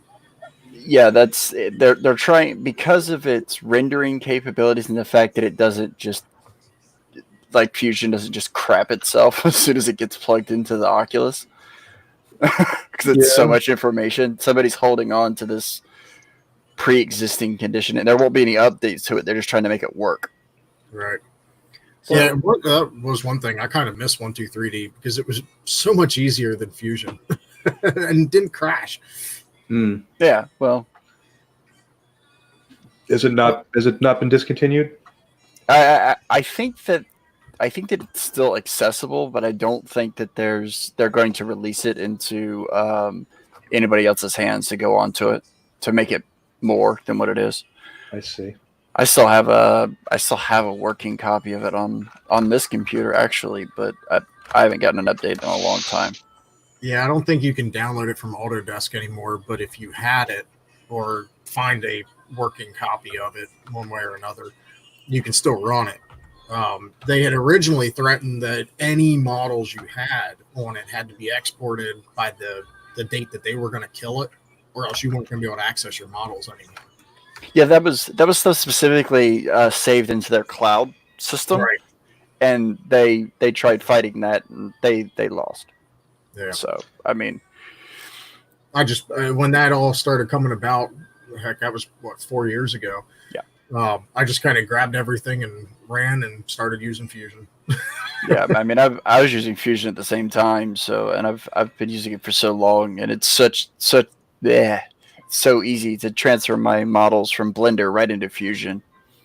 I've had no issues with it. I think And the idea of using That's VR cool. with Fusion would be interesting, though. Like, I'm kind of intrigued on how that would actually work. I am too, but right now the pre-built platform, I mean, you're using the visualization is fine because your computer that runs Fusion can run Fusion, but when you plug in a 3D rendering device of any kind, it has to process the information in 3D space, and currently it's crashing itself. Somebody tried to get it to hook onto one of the standalone systems, and it just died. I imagine you could get away with some kind of like low res export of a simpler model format of what, just so you can look at it in the 3D space, but Yeah, then sure. but then work on it with the more complex interface. Right. The closest I've been able to get is specific ones like the Oculus have what's called working spaces, where you can get all these extra monitors in this screen that you could turn around to, and I can have a monitor in there that runs Fusion 360, but that's as close as I can get. I can't actually walk around in that 3D modeling space. Right. Well, that's why you need the head tracking and the light field projection. Yeah, it's tricky. Well, the thing is that in VR, really how we do things in VR world has to kind of be different. In one thing, you can't really move around a lot or you get dizzy, so I'm told. So it's kind of like best if you can manipulate the model in front of you and not have to walk around it and spin it. Anybody that does 3D modeling wants to be Tony Stark with that hand of yeah. I mean, come on now. Let's be honest here. That's what we want. Well, we actually have the Happy Extruder does design some models with the Rift and everything else already. So Wow, nice. I think we should, really try to get him online, on a future stream, designing, in VR while on the Friday night community hangout. I think that'd be pretty cool. Yeah, I like seeing tricks of the trade are always fun. Oh yeah. Yeah, I think forget what Travis- the program's called Hey, for. Pyro. Sorry. Does he have it? I know he's played with it, but does he actually have it now? I don't know. I remember him commenting about how He played was it. in the chat a little bit ago. I don't know if he's still there or not. Happy? Yeah, he does have it, and he's still in the chat. And I've seen him use it and everything else, and it's just so much fun. But I will say one thing, though. If you ever play any games, make sure no one's around you, because I was over there for the holidays for Thanksgiving, and he recorded me playing the game, and I almost knocked out one of his, I believe, grandchildren, I think it was. I'm not sure, but he showed me the video. I'm like, oh my God, I'm so sorry. I almost if off by an inch, I would have sent the kid flying across the room. So, yeah. So the first kids. I listened to the Making Geeks podcast, and Josh from I Like to Make Stuff, Bob's assistant. He just got one for Christmas, and they were playing with it with family, and he was talking on the podcast. His wife was doing it. She was doing some game where for the longest time she was crawling around on the ground, and she got done playing, and there was a desk or a shelf or something in front of her, and she reached up to grab a hold of the shelf in real life, seeing it in VR to stand back up. I have yet to play with anything VR, but like Oculus Medium is the program that. Yep. I think Happy. Oh yeah, he is the one who said it. Happy Extruder Ron and Travis are playing with, where you do the clay sculpting in VR. Yeah, it was his niece. Sorry, it wasn't his grandchild. It was his niece who I almost killed. So I can add that to my Shane picking on little resume. girls. Come on now. No, it's just a reason never to have me babysit your kids, because you have no idea what's going to happen. Don't let Shane babysit your kids if you have VR. Exactly. It's really sure you want to limit that just if you have VR? I mean, let's be fair here. Let's just. I've never volunteered myself for babysitting. There's a reason for that. I'm not good with kids. Shane shouldn't be allowed to VR within 500 yards of children. That virtual children or Quick, I need to make that into a shirt. RC Maniac 25 is saying once you do VR, it's amazing. So he's got 3 headsets now. So I guess he's saying watch out because you're going to be It's like 3D tapping print. the vein. Yeah, that Beat Saber game looks pretty addictive, you know. Oh, yeah. Except I want to be able to like film myself in 3D space. Well, actually, like, it comes with the ability to like throw yourself into a green screen and have it sort of go around you or whatever. It's a fair bit more complicated than the way they make it look. But Yeah, it can be done. yeah. Fair, yeah. It's Yeah. tricky. Yeah, I'm very excited about VR, AI, and this definitely this FPGA stuff coming into the 3D printing space. Designers are certainly having a lot of fun with it, and it's opening things up so much for more hobbyists to play around. You can just be creative. You don't have to get so technical. It's really nice. I still think that's the only way I'm going to master ZBrush is once it's in VR.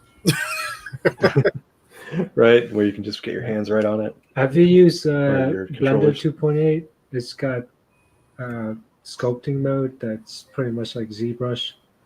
I haven't. Yeah, I started to. Actually, now that you bring that up, we have another plug.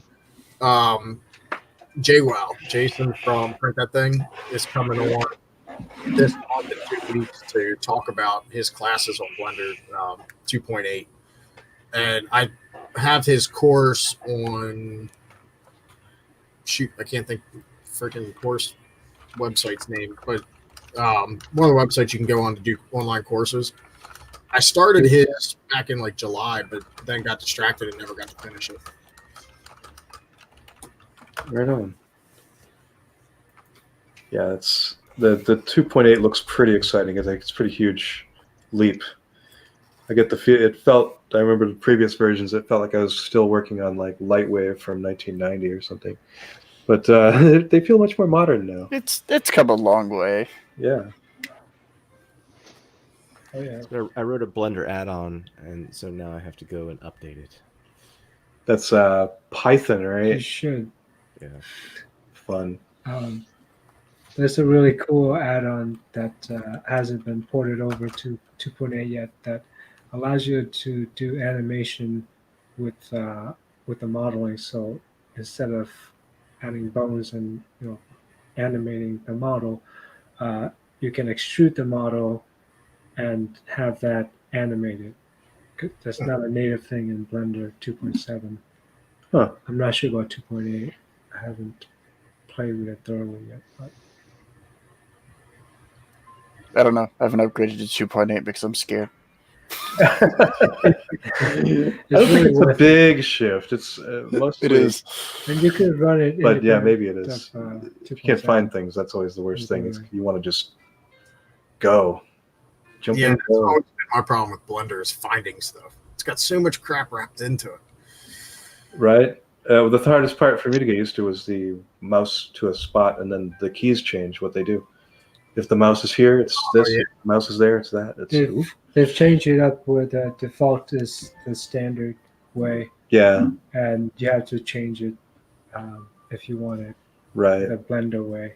So it's So more if you like, want to learn by It's all the more tutorials, standard. you have to switch it back to the yeah. I mean, I'm not one to talk about UI, but I'm always looking for ways to try to optimize and improve those kinds of aspects. But as in terms of our tools, you just want to be able to pick it up and go for the most part. And I think we're getting closer and closer all the time with that, which is nice. It has pretty polished, and it's way better than 2.7. A lot of the previous iterations. I'll have to check out Ultimately, more intuitive than the previous versions. I feel like Blender could really help by just pulling it apart into packages that you have, like the different software packages to do the certain aspects, but that they all can work together. And it would benefit so much from that. Yeah, totally. Yeah, I mean, to have a nice workflow where you could model and then slice and then print all out of the same packet. I mean, it'll come, but I feel like right now it is definitely piecemeal, and the flow is still very much in that early stages where we're experimenting. It hasn't really found its standards yet, but it's getting there. I feel it's getting there. I actually did find an old slicing plugin or add-on for Blender. It exists. Somebody wrote it at some point. Well, it will output G-code and show you a sliced model. I was actually thinking a while back, and this is something that maybe this will come with a Mosaic system, but no longer having to deal with slicing 3D models in the sense where you're doing things by layers, but you can take vertices and say, I want everything within these vertices to have 100% infill, or I want everything in this range. So you'd actually be selecting vertices when you're slicing. Yeah, that would make in general. Right now, when you're slicing, you're doing it sort of by layer by layer, or region by region vertically, but you don't get that granularity of picking this area. We'd just put a box here or a region here and say, within this region, I want the infill to be sparse. So yeah, like you're saying, just pick anything you want to tweak in that spot and just have it be like that. And the other thing that I think has been, certainly for my workflow, which would help a lot, is to be able to organize all the models I've sliced and keep them in some kind of catalog where I can view them easily. The same way we have, online media catalogs for places that do a lot of graphic arts. It's like we need to be able to have a directory where we throw our 3D models in and our sliced stuff, keep track of those, when we sliced them, what for, and what machine it was meant for, and all that stuff. Although I don't know how often we really care. Usually I slice something once, print it once, and then I almost never use it again. But it would be nice sometimes to keep that stuff around when you really need it. Well, the 3MF format, maybe we're getting a little closer with that. And I noticed that in the Prusa Slicer 2.2 alpha or whatever that came out, they now have like previews, which is useful when you're looking at 3MF files. Great. Yeah, could use more standardization in that area. In LaserWeb, I know it's not 3D printing, but you can save presets for different materials and whatnot. You can save different categories, and you can. Yeah, well, that's kind of the great thing about 3MF is it is extensible. It's like it has that openness. You can just define a new data type that you want to throw in there, and just throw it in there. And it's kind of key. It's a dictionary, basically. It's got a dictionary that you go and pull out the keys you want and do whatever you want with it. XML, right? Yeah.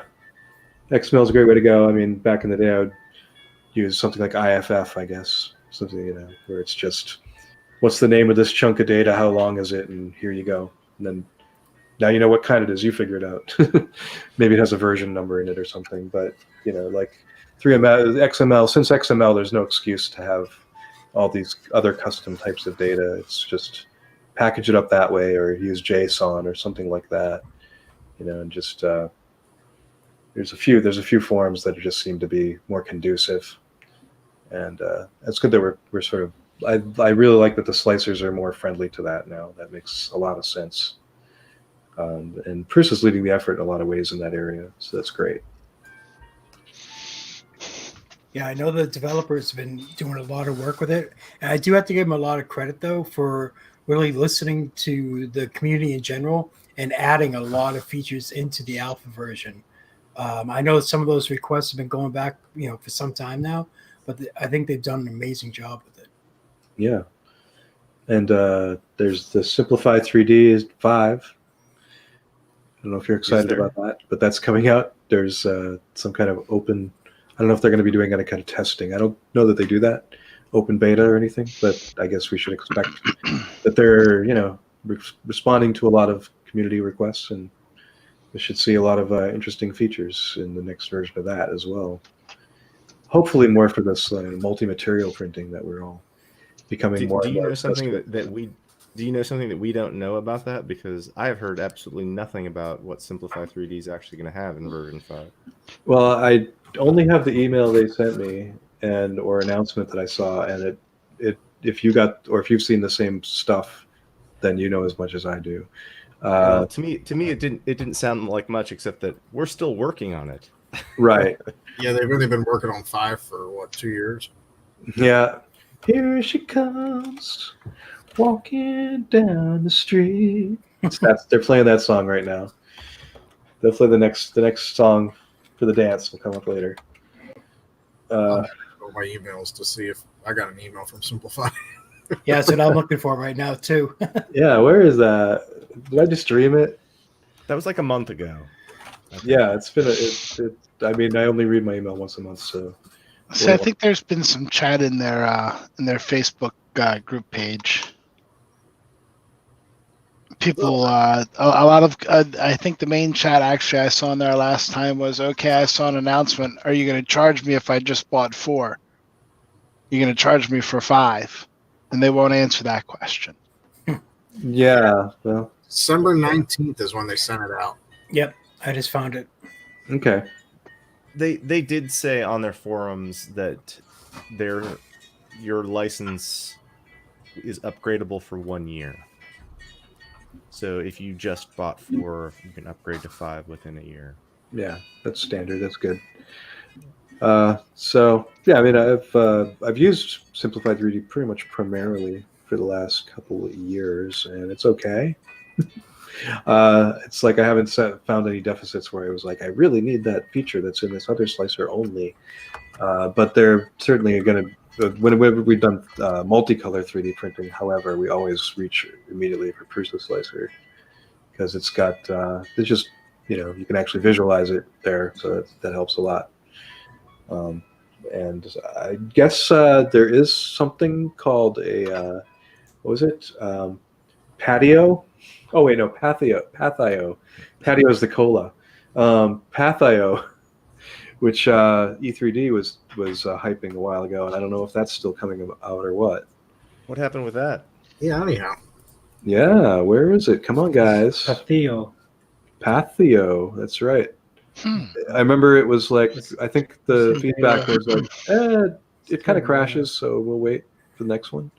But I can't imagine that it's completely forgotten. Off of E3D, right? So it wasn't. Yeah, it's a different group. Okay. XYZ is the website. Okay. Well, yeah, I think the first people I ever heard about it from was the E3D group. It's E3D.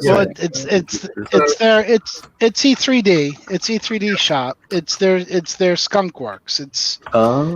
Yeah. This is their dark, dirty little laboratory where they're building a slicer from the ground up. And I know, one of the reasons Sanjay wanted that was the tool changer. Yeah. Before you run, you got to crawl. I think they're going through their supports, but I'm in conversation with Sanjay, he is that's not something that's going to go by the wayside. He's fairly committed to it. Cool. Yeah, I mean it's good to have that technology under your belt and know what's going on there, so that you can think about those things in your design and your engineering. The way that these slicers work now, sometimes you wonder if they're really considering the physical limits of, or if they're just doing math. I don't know. I really can't weigh in on this one because I've never used Simplify 3D personally. So, I mean, I just recently used Prusa Slicer for the first time like 4 weeks ago. Oh yeah, because I was using a lot of the other basic ones. Like I was committed to Cura for a long time. So looking at Pathio, the last beta release was version 0.6.3 beta 4 all on July 19th or July of 2019. right. Um, It'll be a year better when it comes out, the next version. yeah, I know Joe Spanier was playing with it.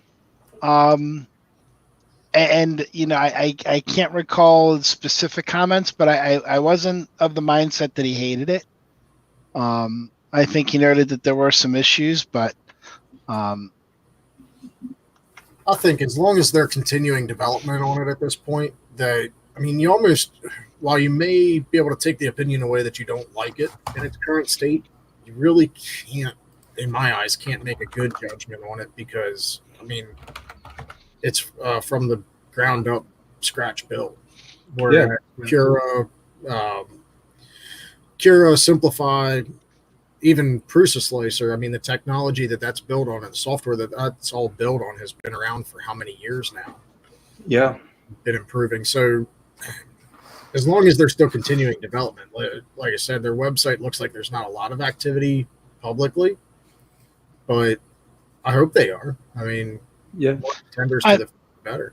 I mean, a project like that, Scott, I would almost think you're going to see it, you know, more chunks with you know, fewer updates, bigger chunks over time rather than rapid iterations. So that I mean, at least to me, that kind of makes sense. Yeah, I mean, you want to have pretty much before you release it, you got to have it complete, feature complete, beta, and it's definitely, I think, I would call this an alpha at this point. Yeah, Chris Warkaki in the room just said he was an alpha for Pathio. Yeah, and that's great. Yeah, so it looks capable. I'm curious to see what its really neat tricks are. Like where it would be interesting to see that side by side comparison. Here's the paths of each slicer for a particular case, and see what you get. And just I don't know. I remember staring. I mean, that's what we all did, right? We stared at our printers, trying to read the mind of the slicer, going, "What was it thinking when it made that path from there to there?"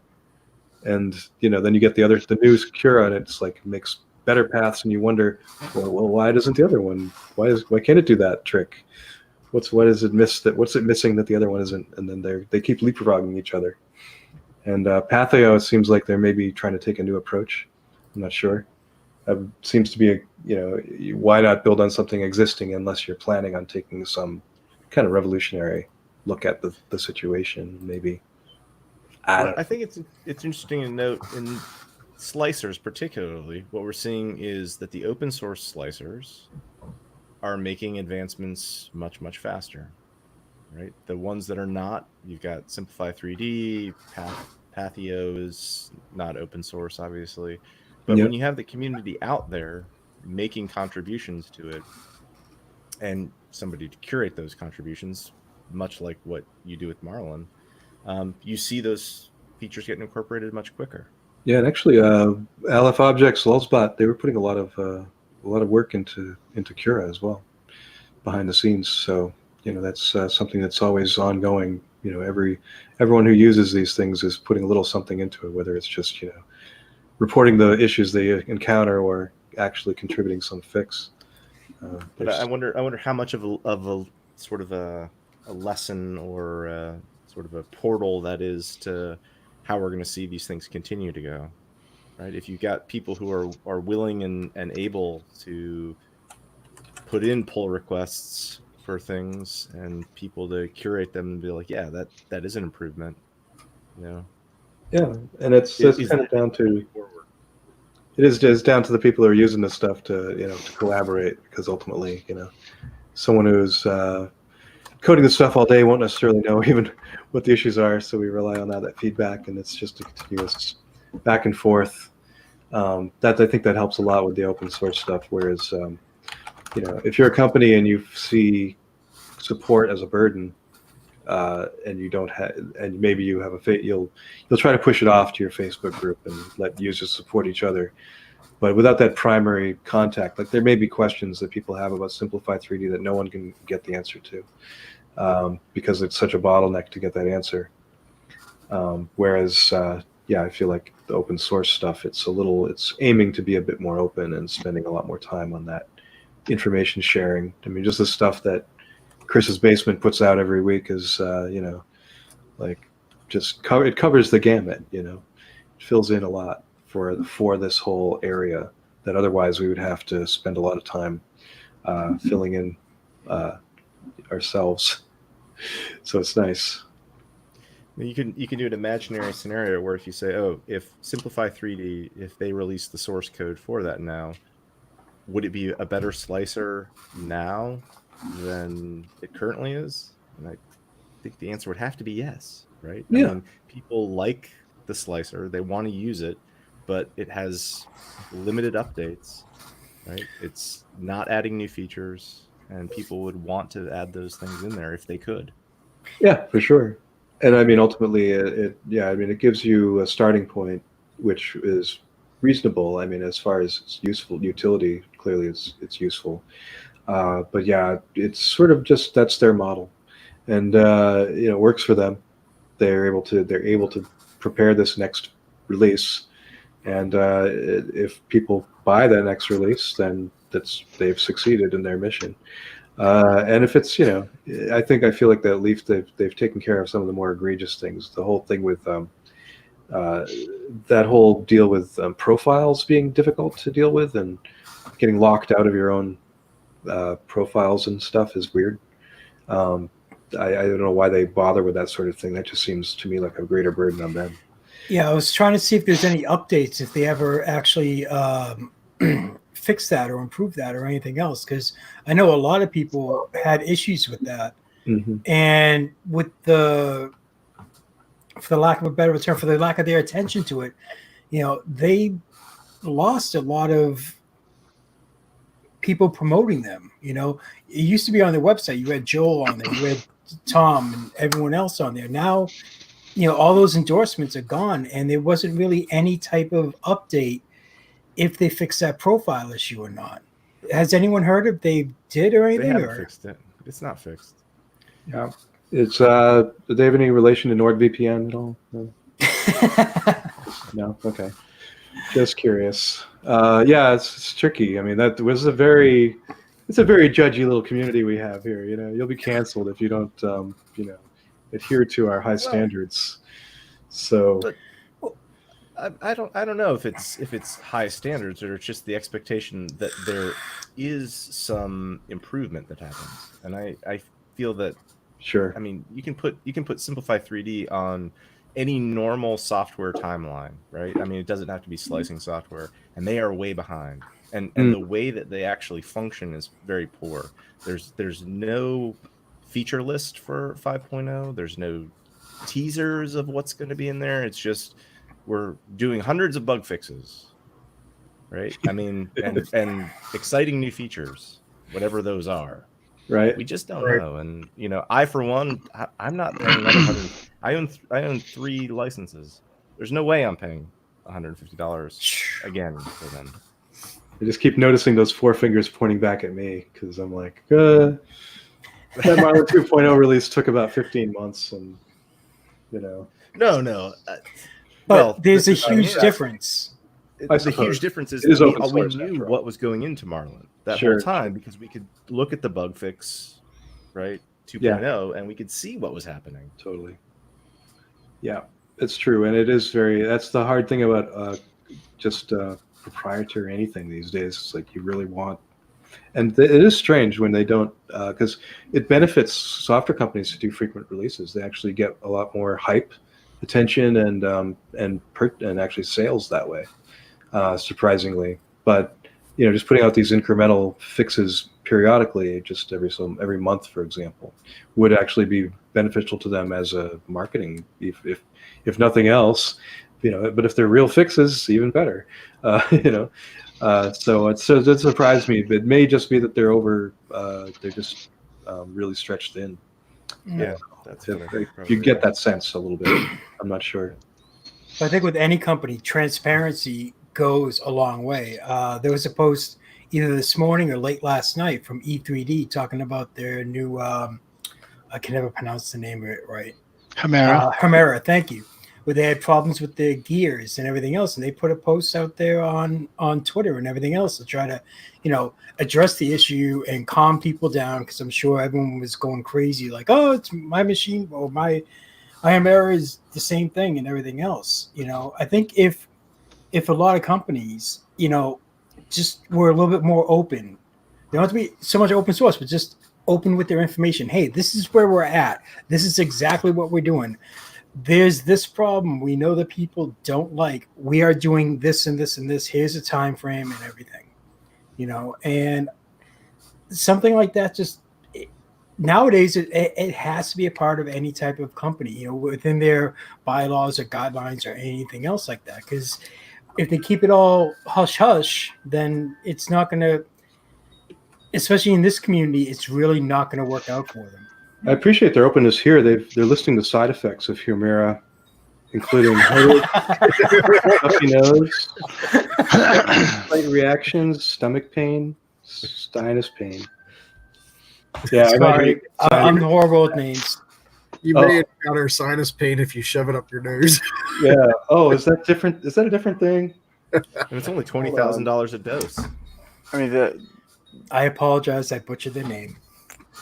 The problem with companies being more open, though, is that we are a very hypercritical community. I mean, if any company sits there and makes a statement of, "Oh yeah, we're working on a fix. It's going to take us like 2 weeks," they miss that 2-week mark, and we get really upset. That's why when I asked Scott about the laser features on Marlin, he said, "I'm not giving a date." Right. I mean, it is a double-edged sword in most aspects. I think companies that completely leave everybody in the dark is really bad. I mean, I agree with that. And companies do need to be more open. But, I mean, you really can't compare. Like you had said, 4 fingers pointing back at you, Scott. You really can't compare you to Simplify 3D. It's a completely different thing. You can't. Yeah, I mean, well, yeah, it is different in that sense. But you do wonder, like, is it just that they're just not as quick to respond and able to be as fast on their feet? I guess that's essentially what it comes down to with the proprietary anything. It's like you just have to wait. Well, I mean, just have to wait for them to come up with whatever. So, yeah, that's fine. But I mean, if you look at Simplified 3D, the biggest complaint I see about it, I mean, and I honestly have never used it, never once. I mean, I've tried to find free copies of it, of course, but I mean, I'm not going to pay for it. But most of the people's complaints have to do with the fact that they've paid all this money for 4 and 5's coming out, or they paid all the money for 3 and then 4 came out. And I mean, don't get me wrong, it's not massively expensive, but it's the old model of software. Right. I mean, for it's to use Paul as an example, he's got 3 copies of it. He's not going to buy 3 more. Well, right. And it was already. Yeah, well, the problem is, and it was said before, is that you've got this thing you're paying $150 for, and I use S3D. It's the slicer I use 99% of the time. The reason I like it, 1, I'm used to it. 2, it does supports really, really well. Supports best breakaway supports I've seen. But I'm hearing all this cool stuff you can do with Prusa, Cura Slicer. I can't iron with S3D. There's a all these other features that are coming out, bang, bang, bang, and then you see just kind of, I hate to say it, some corporate shadiness where this issue with the profiles, that's a big deal. People take time and they create these profiles, and then they expect them to be there because they put time and energy into using this product. And they just want the product to, like Steve Jobs says, they just want it to work when they go to use it, and know they're locked out, and they reach out for support and they don't get any damn answer. And that's just, again, I'm at a rock at a hard place coming up where I am. Yeah. No, I feel that pain of like not owning the software you own. It's like if you were to go to use your hammer and you go to the garage and you go to pick up your hammer and you're locked out. You can't use your hammer now. You're gonna have to call up support before you can hammer in that nail. And you've got some job you got to finish, and you don't want to have to spend time fixing the hammer you bought that's supposed to just work. And it should be the same with software. There's nothing built into the software that makes it so it has to be that way at all. It's completely an artificial constraint, an artificial difficulty that they've added to make things harder for everyone. It's meant to be harder for someone who might try to pirate or whatever, but it just makes a greater burden on everyone, and it makes the product, in fact, not only worse or less good, but it makes it bad. So yeah, I agree with the sentiment a lot. Well, I mean, I'm not saying pirating is justifiable or anything, and that people should do that. But I mean, for the price of Simplify 3D, I at least wanted to try it before I paid for it. I mean, that's a lot of money. I mean, especially for somebody that's printing on a budget like I am. I mean, that is what it is. Yeah. Especially when you've got other programs like Cura and Prusa Slicer and stuff like that that's completely free for you to use, and they're there. I just used Prusa Slicer for the first time like 2 weeks ago. Sliced my first thing, and I was blown away by the differences between Cura and Prusa. I'm really, really enjoying the slicer, but I mean, what experience do I have with slicers? Let's be fair. Well, Simplify 3D won't impress you versus Prusa. Prusa's definitely, the interface is more advanced and stuff. The Simplify 3D, it's in the name. It makes it simpler because it hides a lot of stuff from you. So, if you want 1,000 advanced features, all the open source slicers provide those.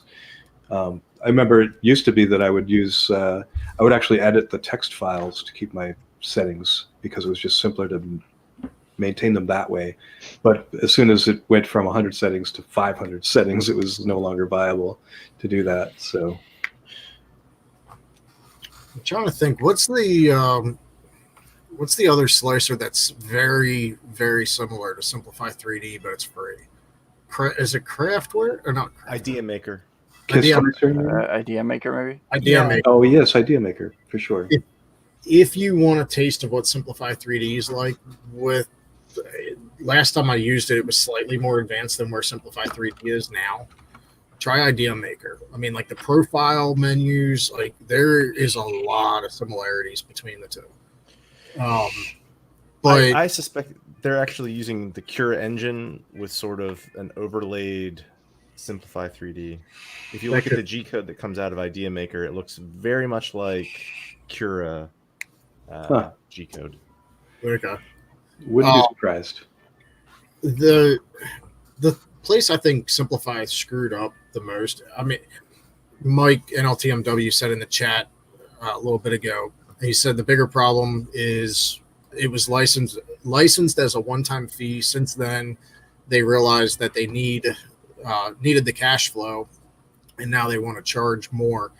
They actually, if you go back, now I only had Simplify 3D since the 2.0 version, I think, but the license, I still have all my copies of Simplify installed, all the different versions. Don't ask me why I have it back that far, but I do. If you go and look at the EULA on it, the license that you paid for, at least with 2.0 and later, was only a 1-year license then too. Now I don't know about like the 1.0 or if there was a pre 1.0. The place they screwed up is they should have stuck to their license. If they want to now go to the pay per release version or major version change, 1.0 change. They should have been charging for it leading up to this. Now, in an economy with programs and apps that you pay one time for it and you've got it for life with updates, they shot themselves in the foot when it comes to that, just by not sticking to their own license, by, as they put it previously, doing everybody a favor by not sticking to it. No, they screwed themselves. Well, they just screwed themselves by, you know, how they did it. They could probably get away with charging for it if they weren't having some artificial constraints out there, you know, to get to those profiles, and if they had a list of features that they're working on, to Paul's point, and they're telling me that ironing is coming, and they're telling me that multicolor or this is coming or that's coming, but they're not. They're doing a crappy job all around of saying what it is they're doing. I do agree with that. It's the same model they've run with the whole time. They've been very vague between releases. I've never seen Simplify say this is coming, this feature, or this feature set, whatever. But where are they headquartered? Do you know? Somebody's basement. Cincinnati. I understand loosely that it's a family business. Okay. Yeah, that's basically my understanding. It was like a guy and his mom or something at one point. Yep, I've heard similar. Wait, Honey Boo Boo does QC on it? Maybe. Oh, hold on. Yeah, well, there's a similar slicer coming out for resin-based printers, and right now they have a free version of it, and they're coming out with a paid version of it. And I just kind of hope that they learn from, you know, previous history and everything else, where, you know, like Chris said, you pay for it one time, you got it. You know, you shouldn't have to pay for further updates on it. Well, I to roll you back a little bit, I don't think it's a family-run company anymore because they're hiring. I know that because I've applied.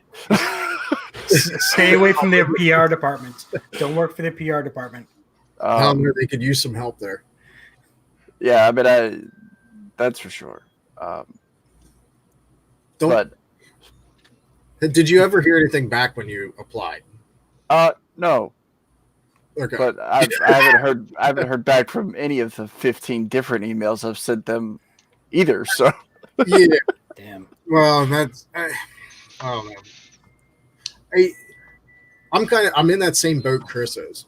You know, I bought a couple years ago. I bought a FlashForge Dreamer, power spec, but it's the Dreamer. And my options were Flash Print from FlashForge or Simplify 3D at the time. Now I know Octoprint has the X3G plugin and stuff that I can run off of that, but I went with Simplify 3D. That was the only reason I purchased it at that point. And I got so set in my ways of using it, so used to using it, that now it is my default. It is a pain in the ass to try to switch to one of the other slicers because I really do want to play with these other features. But I have Prusa Slicer installed. I have Cura installed. The biggest problem I run into is, one, I know where everything's at in Simplify. And two, I already have my profile set up for the printers that I own, and I really don't plan on buying any more printers. Well, I could agree with that. But I've been using Cura for so long and got so used to it. I mean, to be completely honest with you, the only reason I waited so long to try the Prusa slicers because they don't own a Prusa, and I felt bad. That's essentially what it was. I was like, I don't own a Prusa. I shouldn't use their slicer. I mean, that's exactly what it was. And a buddy of mine, Mad Monkey on Twitter, he does a lot of printing stuff. He's from Canada. He was like, just shut up and try the slicer. So I did, and I'm actually really enjoying it. So. Most of our printers are Prusas, sort of, in spirit. You know. Well, I'm just... That was the whole reason. The whole reason I didn't even try their filament is because I didn't own a Prusa. I was like, I feel kind of bad, you know. When the filamentums look so good, it's hard to go Prusa. Well, I got a bunch and- of Prusa samples when I was at Earth. So my wife is like a sample hunter. She gets all kinds of stuff. and not all slicers are created equally. So Well, sure. different ones will do different things better. For example, I do lots of printing of molecular models, right? You guys have seen some of these things that I do. And if you're doing sort of ball and stick representations of these things, you're printing lots of small spheres. So I've tried all the slicers that are out there, and without a doubt, Cura does something, and I don't know what it is, but Cura does a really nice job with spheres. Other slicers have issues with spheres if you're trying to have spheres like on the build plate. And I don't know what the setting is. I've messed with it, but Cura does a really good job with that. Well, I know Cura is very aggressive about tuning the acceleration and stuff while it's doing printing. Like a lot of other slicers won't touch that, but it's really you can tell it not to, but if you let it, it'll just. And I imagine for spheres and things, it must be good for that. You know, It's not strictly down to accelerate. It has the different designations of like what's a skin versus an interior, and I think how it actually paths those is what makes the biggest difference. Nice. It's not adaptive layer heights either, because I'm doing everything at 0.15 layer heights. Right. You're doing like that the 2-pass outer layer thing or anything like that? Outer skin bit? Where it does half on each pass? Off the top of my head, I can't remember what all the settings are, but I've tried all of the different slicers, and without a doubt, you get the best spheres with Cura. Yeah, it's clever stuff. Clever slicing. How many guys have switched to or are starting to use 32-bit stuff now? Now that we're all in the 21st century and well into it, are you all still using your Arduinos type setups now, or what's going on? so far I am. Honestly, my first foray into 32-bit may end up being my K40 upgrade. Right on. Good choice. I don't want to go with the cohesion board. I kind of, I don't know, nothing against cohesion, but I sort of want to play a little bit. Like I want to have something reliable, but at the same time, that's why I'm like Marlin 2.0. When it's ready for a laser, I want to throw it on a 32-bit board just to play with a 32-bit. I mean, my CR10s, they print fine with the hardware they've got in them. The Dreamer is 32-bit. The board that's in there is 32. I still have yet to rip that thing apart and see what board it is, and I probably don't even have to rip mine apart. I probably just find it. I would really like to get Marlin 2.0 on that thing. If somebody ever figures out how to do it. Yeah, 203 would be a good choice. We've already been running 2.0 on this K40 here, but and experimenting a bit. So 203 I think will be pretty solid compared to what we got now. And there's some experimental stuff you could play with, but probably just wait for it to be released where it'll make more sense at that point. But that'll be a few weeks. Have you heard anybody doing anything with the Dreamer yet? With the Dreamer's stock hardware? No. That's one it's been locked down since the day they came out, and Marlin 2.0 was kind of the first appeal to loading it onto that board, but haven't seen anything yet on how to or anybody successfully doing it. Yeah, I mean, well, the great thing is for any of these boards, as long as we finally got the chip supported, you just kind of need to know the pins, and then from there you can kind of tune and tweak. And there we have some cool stuff in there which people don't usually use, but like there's a feature where you can like plug in your board and start poking on pins, and it'll tell you what the pin number is that you just touched. So you can get that mapping right out of Marlin before you, and then without even knowing what the board has on it at that point. Oh, cool. Yeah, it's pretty cool stuff. You could almost probably write a sketch to do that sort of thing too, just for the heck of it. Maybe might need to do that. Make a small sketch so you can poke around boards and figure out their pinouts, and just install them on anything. But so many platforms. It seems like a lot of work. I don't know. I did put Marlin on a black pill on one of the machines I had at Earth. One of the closed loop machines that has Marlin on a black pill, and then the motor controls were on a blue pill next to it. So that It's my foray into 32-bit Marlin. Nice. So it's interesting now. Of course, I think it has turned since now 32-bit boards are cheaper than 8-bit boards are.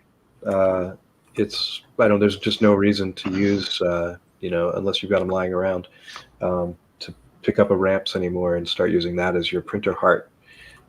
It's just going to be just as inexpensive to pick up something else that's built around, like they've got that $90 printer. The heart of it is an STM32 processor. I don't know what kind of drivers it's got on it, but yeah, I don't think they're silent step sticks or anything, but it's that would raise the price significantly, I guess. But the fact that you can, that they chose that as opposed to, a readily available AVR processor makes sense, because it's just, they are cheaper now, and lower power as well. So just everything is going that way. It just makes more sense. So it's a strange time. I'm gonna miss 8-bit. Maybe we should have a funeral for it or something. Next Earth.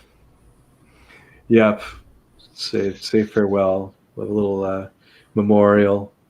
Lay 8-bit to rest. In all its chunky glory. You can print up a model and take it on a procession.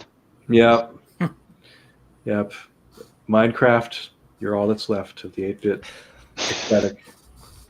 Can we do like the Terminator 2 ending? Yep. The chips into the molten metal. Yep. It'd be sad. I'll be back. But that's the thing, it never dies. There'll still always be some application for it, but I don't know. They just get smaller and cheaper and faster. It just blows my mind, honestly. The fact that even the cheapest one now is about 5 times as fast as your AVR. So what is the point anymore? So that's cool. I guess, yeah, I see that as being a very positive development. It's strange that we did stick with AVR so long, honestly. I think it may have just been because that's what was available and that's what you could stick Marlin on. It may have been that limitation alone. I don't know. Well, didn't Chris Russell? Chris's Basement do a tutorial on how to upgrade your. I think he used an Ender 3 with a 32-bit board. Yeah, there's a few available now. You've got your SKR E3 and then the E3 Mini. So each of those are for Ender 3s. Mm-hmm. And then TH3D has one that's specifically got the same holes and everything for the E3 Mini. So yeah, that's or the E3 and Ender 3. And yeah, that seems to be the way they're going. A couple of them are STM32 and most of them are LPC 1768. Which is just another different processor, but yeah, so there's a lot of choices now, and it's not surprising. I've got a couple model machines which aren't Ender 3s but are total clones of Ender 3s, the G-Tech A10 and A20M versions that they sent me, and they just they could probably be popped into those as well. So yeah, it's a neat thing to see, especially that they are drop-in replacements. I was worrying for a long time that wouldn't be the case because they have different voltages, like in the signals and stuff, 3.3 versus 5, and some devices might not work with them, but they make the boards now so they're tolerant, and they can handle it either way. And they're all moving towards 24 volt as well as a big push, so that's going to be very helpful as well to get improved results. So I don't know, a lot of really neat developments in the state of the art, and they're going to kind of change the landscape a bit. And and the move towards little printers is interesting as well. The Mini, and I forget what this $90 one is called, but it seems like a cute little thing. Like, why not buy one? Why not? It seems fine. You can print this. Why you don't need to get out the big printer when you're going to print small stuff, right? So, and I think that's what a lot of us have learned is like we went out and we got the biggest thing we could get because we thought, oh, that'll be more useful. I'll be using all that all the time, but then most of the time we do stuff that's like make or coin. Chris has big things behind him there. Yeah. Huh? Yeah, doing the Who? big prints is cool. Oh. Yes, that's some Luban work Very nice. to have pulled that off. The good old Big Tiki who was at Earth. Hmm. I want to see Chris do a big version of that Tiki Idol from the Brady Bunch. No, that's just inviting bad luck. Remember what happened? Well, see, that's why. Hit his head, Exactly. Well, That'd it be just jumping has the to stay shark. on his. and then Bobby got that really bad sunburn. And then Cindy turned out to be a lesbian. Yeah, I hate when they go that way. That was a good episode. But on that Luban note that I just interjected there, I'm gonna do I downloaded or I bought Luis Drigger's files for the Dragon Chess set, Nice. and I want to take the King. Ooh, there you go. And do him that sized. Very nice. All right. So once the FT5 is done with its maintenance, that should be its first big job.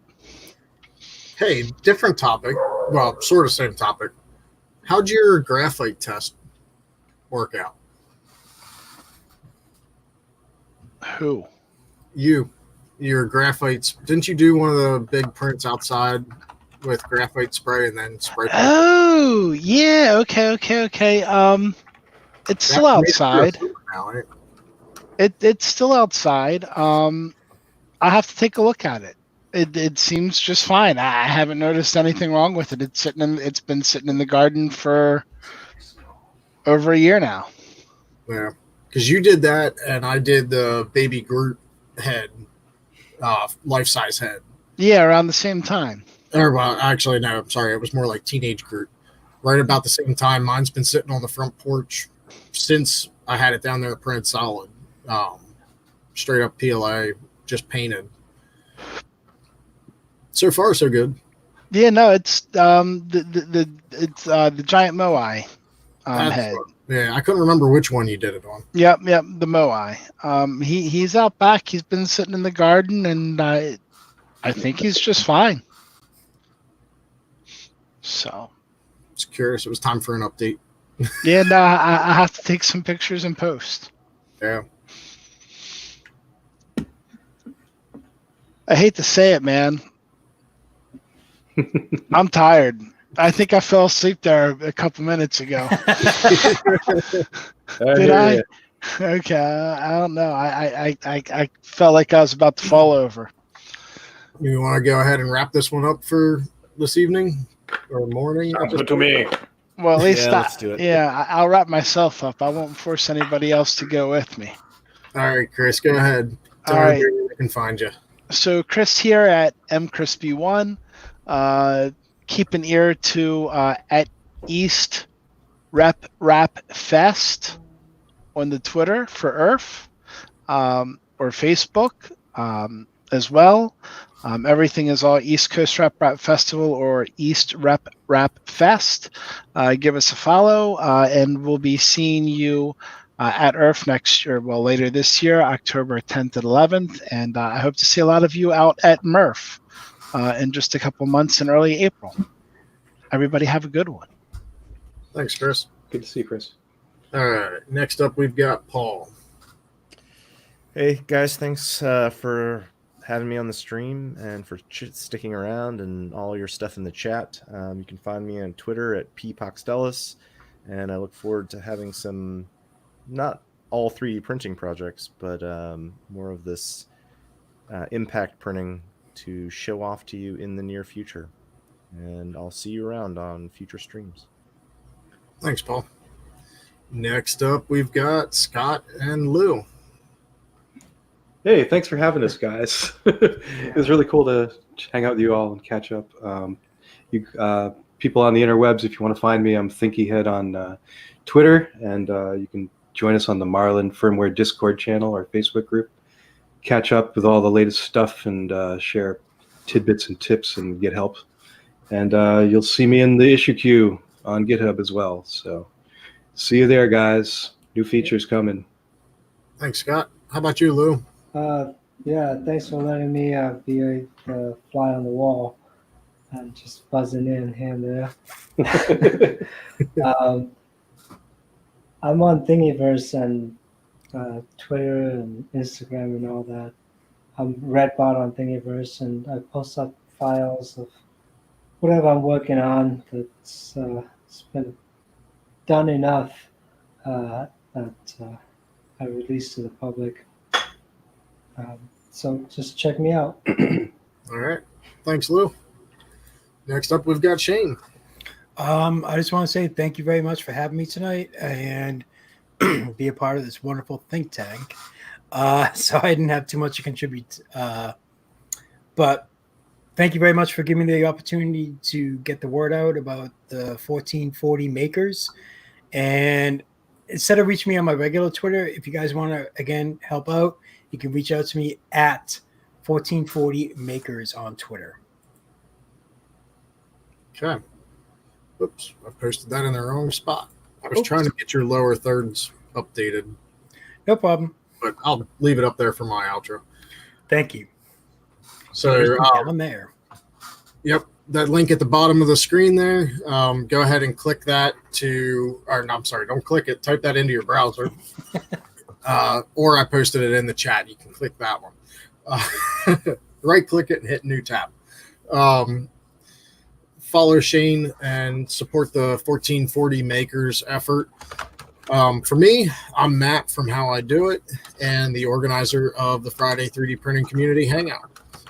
For those of you who did not catch the beginning of the stream, we've changed things up a little bit here for 2020 and the format for how we're doing the live streams. Once a month, we're going to be doing a open discussion hangout just like tonight. Talk about whatever comes to mind, however the conversation flows. That's the direction we'll go. The other live stream, publicly available live stream of the month is going to be the guest with a topic format where we have a couple of co-hosts and we invite a guest on. Our next stream for that is going to be January 24th, and we're going to have Jason from Print That Thing, or better known as JWall. He's doing online courses for Blender and 3D, specifically for 3D printing, whereas a lot of the Blender courses that you see might be for animation, video editing, photo editing, all kinds of different stuff. He's actually focusing in on 3D printing. He's doing workshops. I know Vicky from T-Gall 3D, one of our regulars on the streams, she's taken his classes, and JWall was actually on the very first Friday 3D Printing Community Hangout back when we first started this whole thing. So we're going to have him on. That's, again, January 24th, 10 p.m. Eastern. Then the other thing we're doing is we're going back to having something released every Friday. So you'll always have something on a Friday to look forward to on youtube.com/Friday 3D Printing Community Hangout, or just youtube.f3dpch.com will take you right to the channel. We're going to be doing more live streams, but they're only available live to my Patreon subscribers, which is patreon.com/howidoit. Those contributions are what are paying for the website for F3DPCH and also paying for the SoundCloud subscription for the podcast audio only version of this that will be uploaded the Monday after the live stream. So the supporters of that will actually get the same interaction that you guys have tonight with the stream, except it's only Patreon exclusive. I am going to work with Shane and 1440 Makers to figure out how to do the ones that are coming up for people who are donating to 1440 Makers. We got to figure out a way to make sure that 100% of the donation goes to 1440 Makers. So like going through Patreon, I don't want to promote Patreon for that because I don't want a company getting a cut of the money going to the relief fund. So we're going to figure out that and try to get the word out about how you can support 1440 makers, and also get to be included in this month's pre-recorded live streams that are live to only the supporters. So those then will be posted on the in-between Fridays to the public, with the one exception being this coming Friday. We don't have one pre-recorded yet for that, but that'll start in 3 weeks. So as far as F3DPCH goes, you can follow us on Twitter, twitter.com/F3DPCH. We do have a website that's under construction right now, F3DPCH.com. There is a Discord, which I'll post the link in the description for that, for F3DPCH. And for these open hangouts, I mean, it's open to anybody who wants to join. If you have something you want to show off, something you want to talk about, if you just want to come on and be on camera and involved in the conversation, it's a better opportunity than the chat allows. We try to watch the chat as much as possible, but things get missed, or we can't fit something into the conversation at the appropriate time, so it gets skipped over. But we try our best to do the chat. But if you want to come on camera, that way you can get a word in edgewise with the rest of us. Send us a message on Twitter. For now, there will end up being a form or a sign up on the website too that you can enter. At some point in time, I'm going to end up having a newsletter type of thing for people interested in coming on camera on the stream. So if you do have something or someone that you would like to recommend for the interviews where we have a guest and a topic, please let us know. Send us a tweet. Send a tweet to us and tag us in that, so that we can try to get those people on. And if you have contacts for those people, that's even better. We'll reach out and try to get things scheduled. So again, the next stream is Friday, July 24th, 10 p.m. Eastern. And again, that's with Jay Wall from Print That Thing. So thank you, everybody, for joining us. Thank you to everybody who co-hosted tonight. The one person who wasn't able to give an outro, Geek Tech, Ryan. I'm not sure what happened. Somehow he got kicked out and couldn't get back in. Ryan can be found everywhere as Geek Tech, which is G33K T3CK. CK? Yeah, CK on Twitter. So did I say July? Maybe. Okay, January, not July 24th. Sorry. Thanks, Mike Castle. Unless you're messing with me. So, thanks everybody again for joining us, and we hope everybody has a good night. We'll see you on the next one. Bye. Ciao. Peace. Sorry.